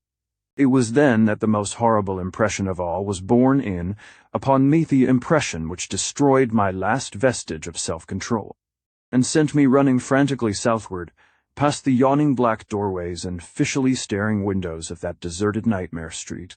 For at a closer glance I saw that the moonlit waters between the reef and the shore were far from empty. They were alive with a teeming horde of shapes swimming inward toward the town. And even at my vast distance, and in my single moment of perception, I could tell that the bobbing heads and flailing arms were alien, and aberrant in a way scarcely to be expressed or consciously formulated. My frantic running ceased before I had covered a block, for at my left I began to hear something like the hue and cry of organized pursuit. There were footsteps and guttural sounds, and a rattling motor wheezed south along Federal Street. In a second, all my plans were utterly changed, for, if the southward highway were blocked ahead of me, I must clearly find another egress from Innsmouth. I paused, and drew into a gaping doorway, reflecting how lucky I was to have left the moonlit open space before these pursuers came down the parallel street. A second reflection was less comforting. Since the pursuit was down another street, it was plain that the party was not following me directly. It had not seen me, but was simply obeying a general plan of cutting off my escape. This, however, implied that all roads leading out of Innsmouth were similarly patrolled, for the people could not have known what route I intended to take. If this were so, I would have to make my retreat across country away from any road. But how could I do that, in view of the marshy and creek-riddled nature of all the surrounding region? For a moment my brain reeled both from sheer hopelessness and from a rapid increase in the omnipresent fishy odor. Then I thought of the abandoned railway to Raleigh, whose solid line of ballasted, weed-grown earth still stretched off to the northwest from the crumbling station on the edge at the river gorge.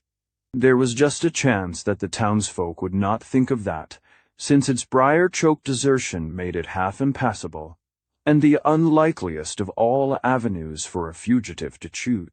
I had seen it clearly from my hotel window, and knew about how it lay. Most of its earlier length was uncomfortably visible from the Raleigh Road, and from high places in the town itself, but one could perhaps crawl inconspicuously through the undergrowth. At any rate, it would form my only chance of deliverance, and there was nothing to do but try it. Drawing inside the hall of my deserted shelter, I once more consulted the grocery boy's map with the aid of the flashlight.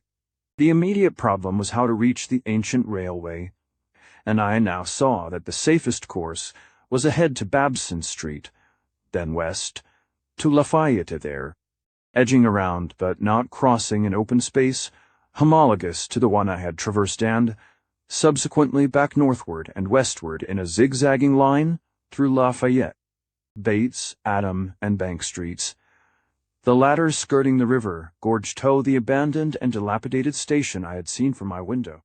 My reason for going ahead to Babson was that I wished neither to recross the earlier open space nor to begin my westward course along a cross street as broad as south.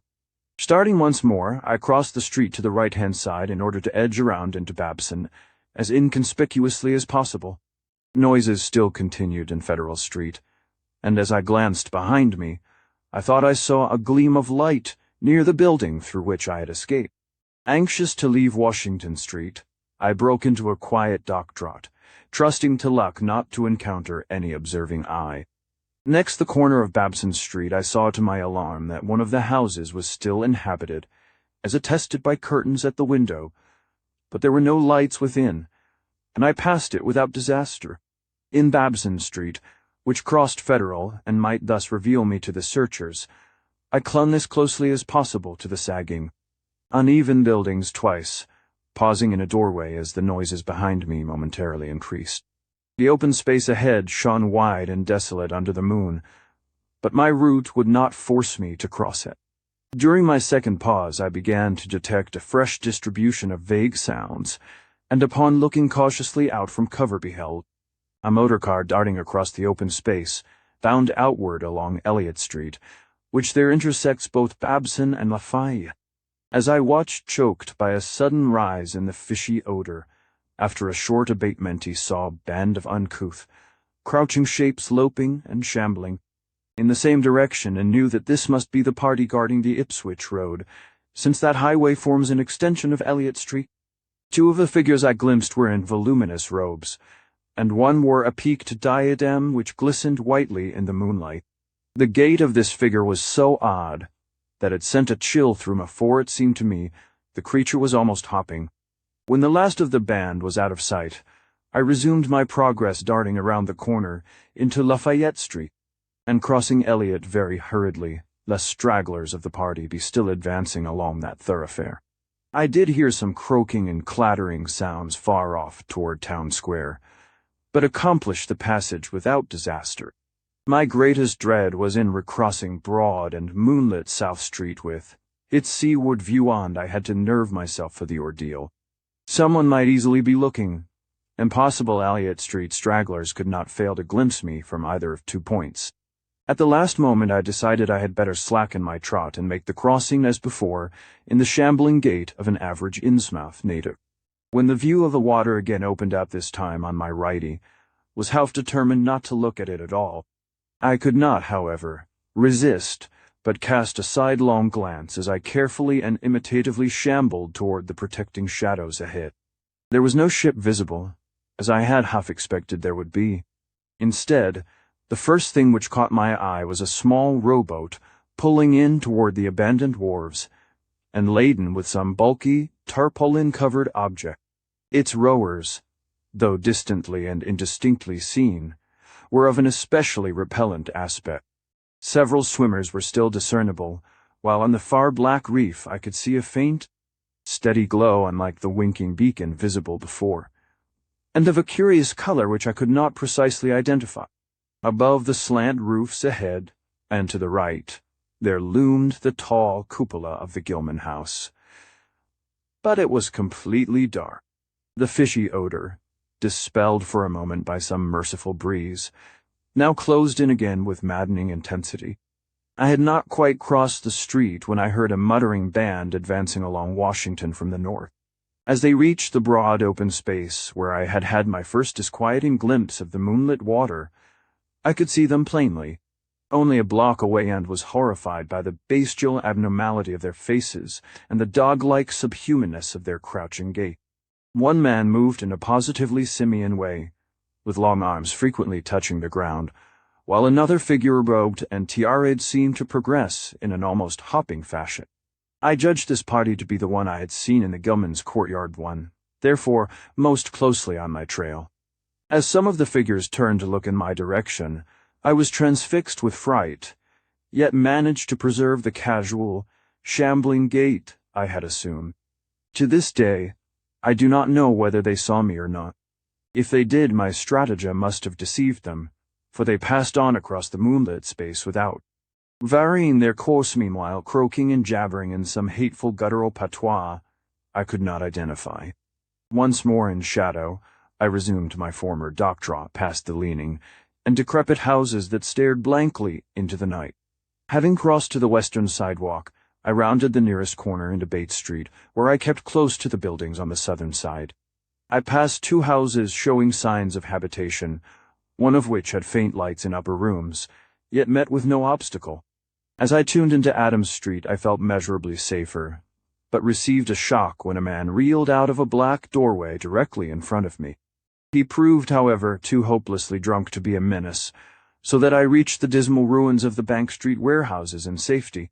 No one was stirring in that dead street beside the river gorge, and the roar of the waterfalls quite drowned my footsteps. It was a long dock draw to the ruined station, and the great brick warehouse walls around me seemed somehow more terrifying than the fronts of private houses. At last I saw the ancient arcaded station, or what was left of it, handmade directly for the tracks that started from its farther end. The rails were rusty but mainly intact, and not more than half the ties had rotted away.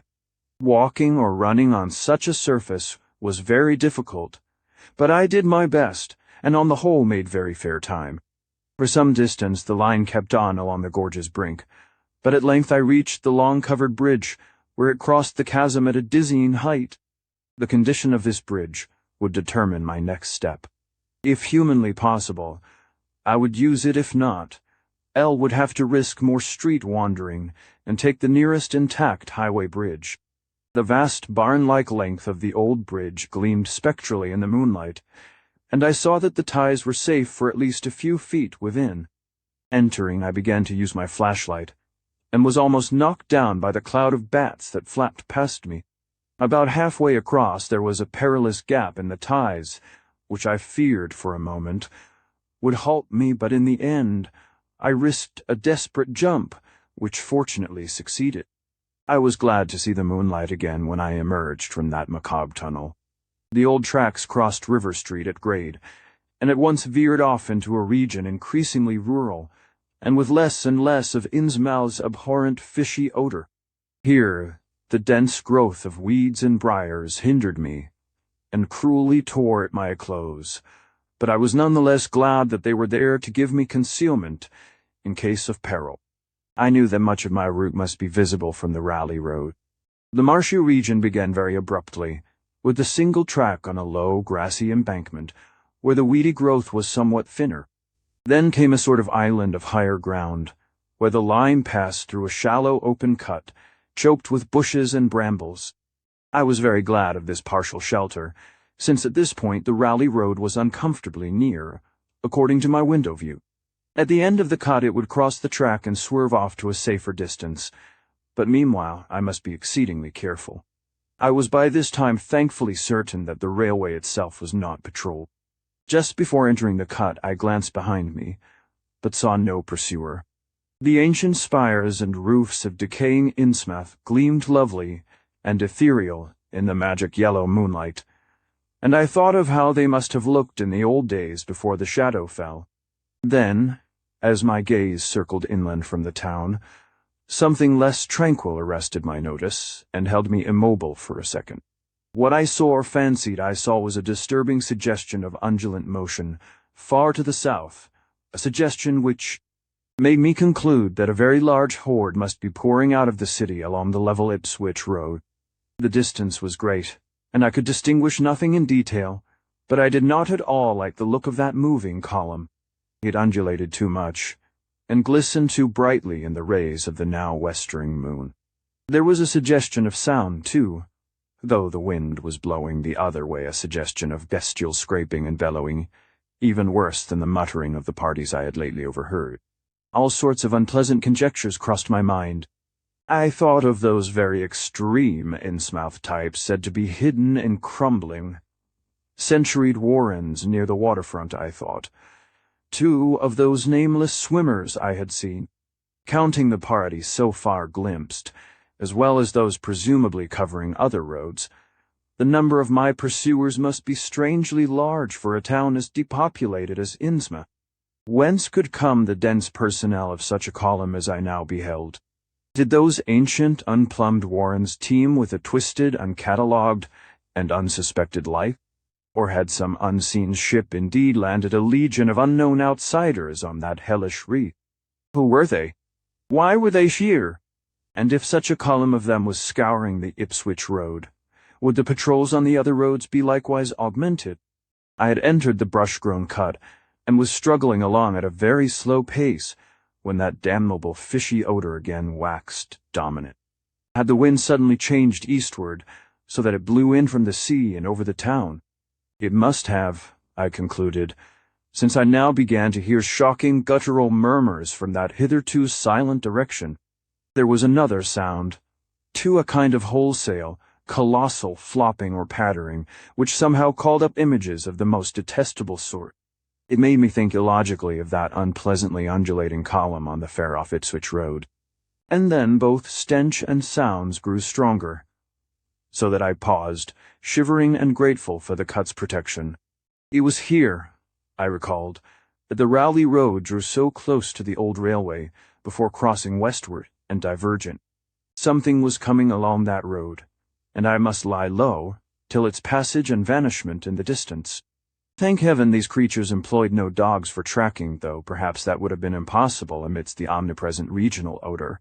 Crouched in the bushes of that sandy cleft, I felt reasonably safe, even though I knew the searchers would have to cross the track in front of me, not much more than 100 yards away. I would be able to see them, but they could not, except by a malign miracle, see me.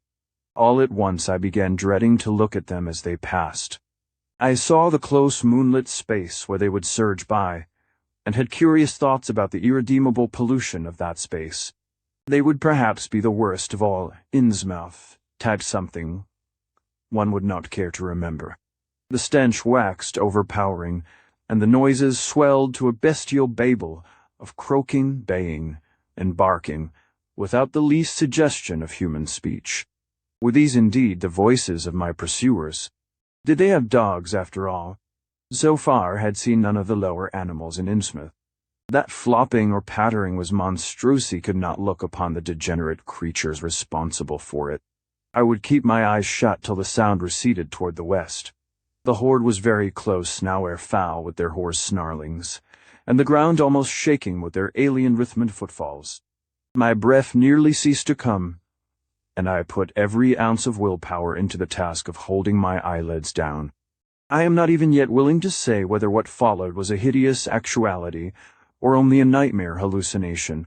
The later action of the government, after my frantic appeals, would tend to confirm it as a monstrous truth, but could not an hallucination have been repeated under the quasi-hypnotic spell of that ancient, haunted, and shadowed town?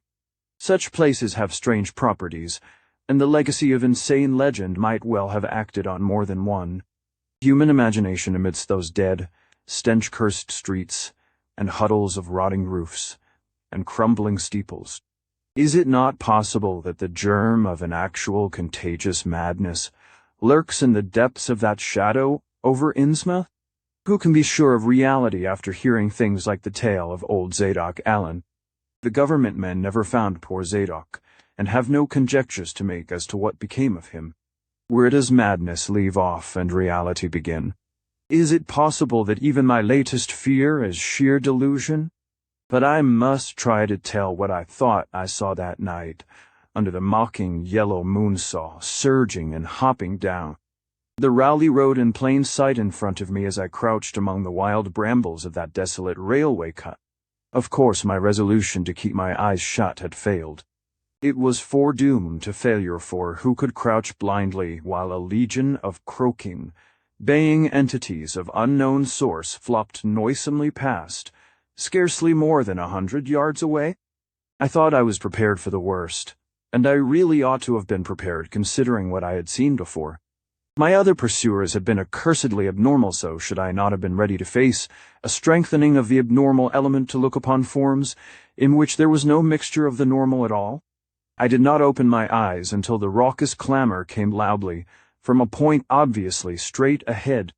Then I knew that a long section of them must be plainly in sight, where the sides of the cut flattened out and the road crossed the track, and I could no longer keep myself from sampling whatever horror that leering yellow moon might have to show. It was the end, for whatever remains to me of life on the surface of this earth, of every vestige of mental peace and confidence in the integrity of nature and of the human mind. Nothing that I could have imagined, nothing even that I could have gathered had I credited old Zadok's crazy tale in the most literal way would be in any way comparable to the demoniac, blasphemous reality that I believe I saw. I have tried to hint what it was in order to postpone the horror of writing it down baldly. Can it be possible that this planet has actually spawned such things that human eyes have truly seen as objective flesh? What man has hitherto known only in febrile fantasy and tenuous legend, and yet I saw them in a limitless stream, flopping, hopping, croaking, bleeding, gurging, inhumanly through the spectral moonlight, in a grotesque, malignant saraband of fantastic nightmare, and some of them had tall tiaras of that nameless whitish gold metal, and some were strangely robed, and one who led the way was clad in a ghoulishly humped black coat and striped trousers, and had a man's felt hat perched on the shapeless thing that answered for a head. I think their predominant color was a grayish-green, though they had white bellies. They were mostly shiny and slippery, but the ridges of their backs were scaly. Their forms vaguely suggested the anthropoid, while their heads were the heads of fish, with prodigious bulging eyes that never closed. At the sides of their necks were palpitating gills, and their long paws were webbed. They hopped irregularly, sometimes on 2 legs, and sometimes on 4. I was somehow glad that they had no more than 4 limbs. Their croaking, baying voices, clearly used for articulate speech, held all the dark shades of expression which their staring faces lacked. But for all of their monstrousness, they were not unfamiliar to me. I knew too well what they must before was not the memory of the evil tiara at Newburyport still fresh. They were the blasphemous fish frogs of the nameless, design-living, and horrible land. As I saw them, I knew also of what that humped, tiara'd priest in the black church basement had fearsomely reminded me. Their number was past guessing. It seemed to me that there were limitless swarms of them, and certainly my momentary glimpse could have shown only the least fraction. In another instant, everything was blotted out by a merciful fit of fainting, the first I had ever had. Chapter 5. It was a gentle daylight rain that awaked me from my stupor in the brush-grown railway cut. And when I staggered out to the roadway ahead, I saw no trace of any prints in the fresh mud. The fishy odor, too, was gone. Innsmouth's ruined roofs and toppling steeples loomed up grayly toward the southeast, but not a living creature did I spy in all the desolate salt marshes around. My watch was still going, and told me that the hour was past noon. The reality of what I'd been through was highly uncertain in my mind, but I felt that something hideous lay in the background. I must get away from evil-shadowed Innsmouth, and accordingly I began to test my cramped, wearied powers of locomotion. Despite weakness, hunger, horror, and bewilderment, I found myself after a time able to walk, so started slowly along the muddy road to Rowlett. Before evening I was in the village, getting a meal, and providing myself with presentable clothes. I caught the night train to Arkham, and the next day talked long and earnestly with government officials there, a process I later repeated in Boston. With the main result of these colloquies the public is now familiar, and I wish, for normality's sake, there were nothing more to tell. Perhaps it is madness that is overtaking my perhaps a greater horror, a greater marvelous reaching out.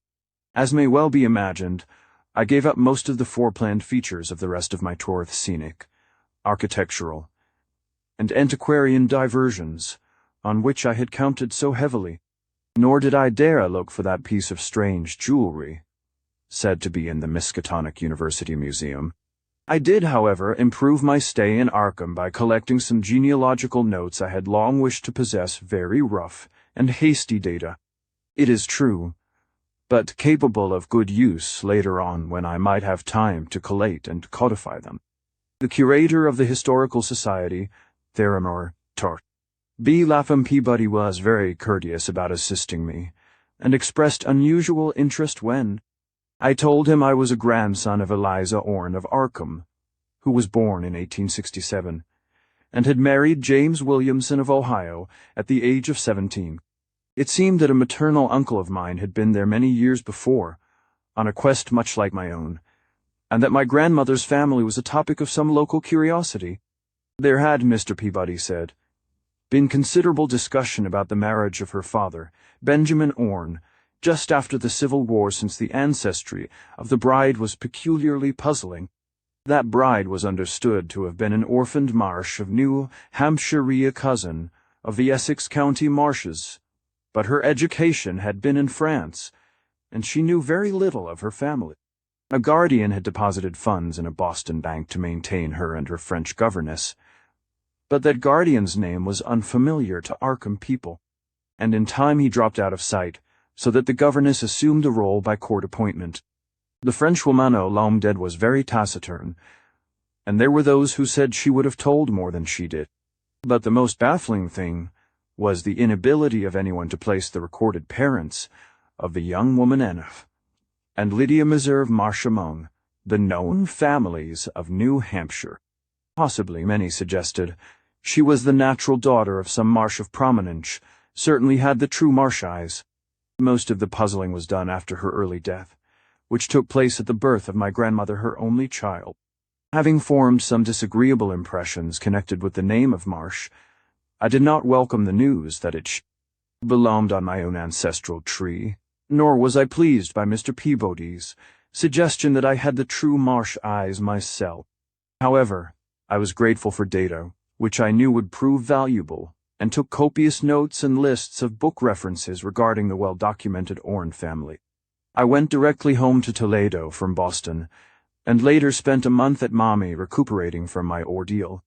In September I entered Oberlin for my final year, and from then till the next June was busy with studies and other wholesome activity, reminded of all the bygone terror, only by occasional official visits from government men in connection with the campaign which my pleas and evidence had started.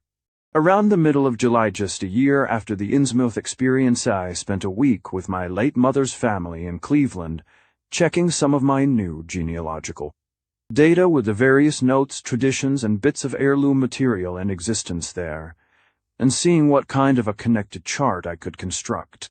I did not exactly relish this task, for the atmosphere of the Williamson home had always depressed me.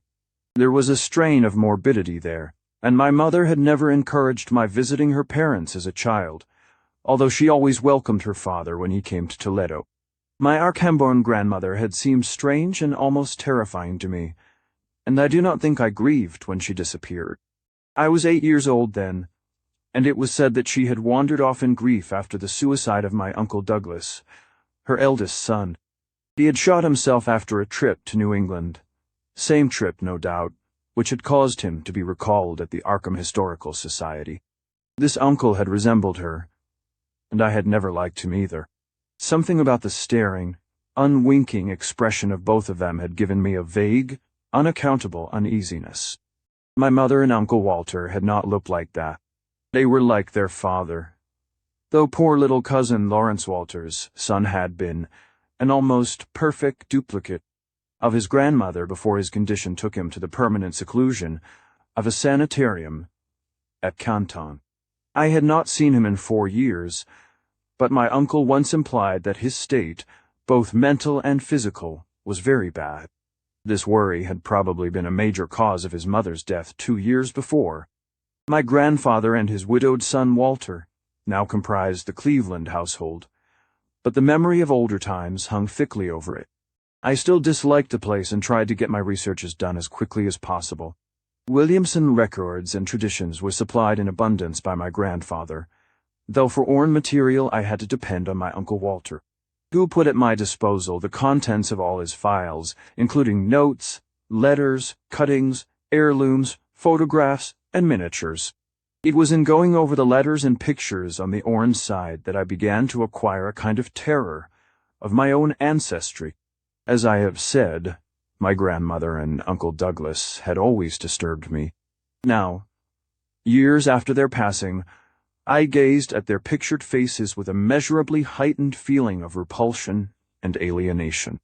I could not at first understand the change, but gradually a horrible sort of comparison began to obtrude itself on my unconscious mind, despite the steady refusal of my consciousness to admit even the least suspicion of it. It was clear that the typical expression of these faces now suggested something it had not suggested before, something which would bring stark panic if too openly thought of. But the worst shock came when my uncle showed me the Orne jewelry in a downtown safe deposit vault.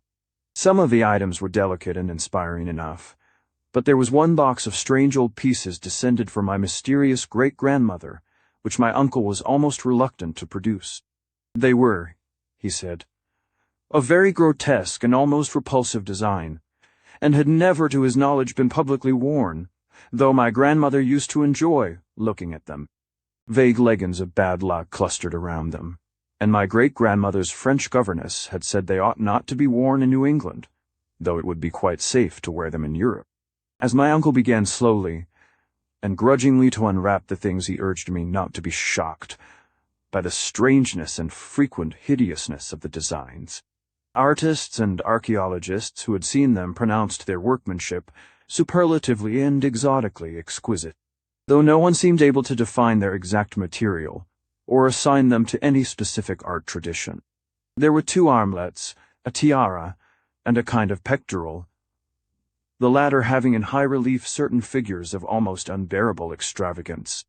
During this description I had kept a tight rein on my emotions, but my face must have betrayed my mounting fears. My uncle looked concerned, and paused in his unwrapping to study my countenance. I motioned to him to continue, which he did with renewed signs of reluctance. He seemed to expect some demonstration when the first piece the tiara became visible, but I doubt if he expected quite what actually happened. I did not expect it either, for I thought I was thoroughly forewarned regarding what the jewelry would turn out to be. What I did was to faint silently away, just as I had done in that briar-choked railway cut a year before. From that day on, my life has been a nightmare of brooding and apprehension, nor do I know how much is hideous truth and how much madness. My great-grandmother had been a marsh of unknown source, whose husband lived in Arkham, did not old Zeta say that the daughter of Obed Marsh by a monstrous mother was married to an Arkham man through a trick? What was it the ancient toper had muttered about the line of my eyes to Captain Obed's?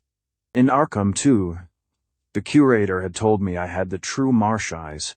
Was Obed Marsh my own great-great-grandfather?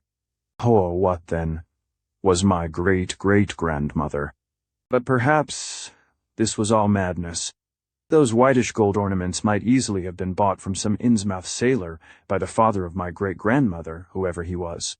And that look in the staring-eyed faces of my grandmother and self-slain uncle might be sheer fancy on my part, sheer fancy, bolstered up by the Innsmouth shadow which had so darkly colored my imagination. But why had my uncle killed himself after an ancestral quest in New England? For more than 2 years I fought off these reflections with partial success.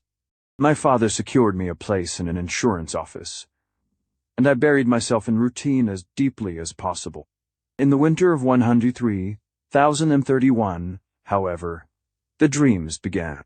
They were very sparse and insidious at first, but increased in frequency and vividness as the weeks went by. Great watery spaces opened out before me, and I seemed to wander through titanic sunken porticos and labyrinths of weedy cyclopean walls, with grotesque fishes as my companions. Then the other shapes began to appear, filling me with nameless horror the moment I awoke. But during the dreams they did not horrify me at all. I was one with them, wearing their unhuman trappings, treading their aqueous ways, and praying monstrously at their evil sea-bottom temples. There was much more than I could remember, but even what I did remember, each morning would be enough to stamp me as a madman or a genius, if ever I dared write it down. Some frightful influence, I felt, was seeking gradually to drag me out of the sane world of wholesome life into unnameable abysses of blackness and alienage, and the process told heavily on me. My health and appearance grew steadily worse, till finally I was forced to give up my position and adopt the static, secluded life of an invalid. Some odd nervous affliction had me in its grip, and I found myself at times almost unable to shut my eyes. It was then that I began to study the mirror with mounting alarm. The slow ravages of disease are not pleasant to watch, but in my case there was something subtler and more puzzling in the background. My father seemed to notice it too, for he began looking at me curiously and almost affrightedly. What was taking place in me? Could it be that I was coming to resemble my grandmother and Uncle Douglas? One night, I had a frightful dream in which I met my grandmother under the sea.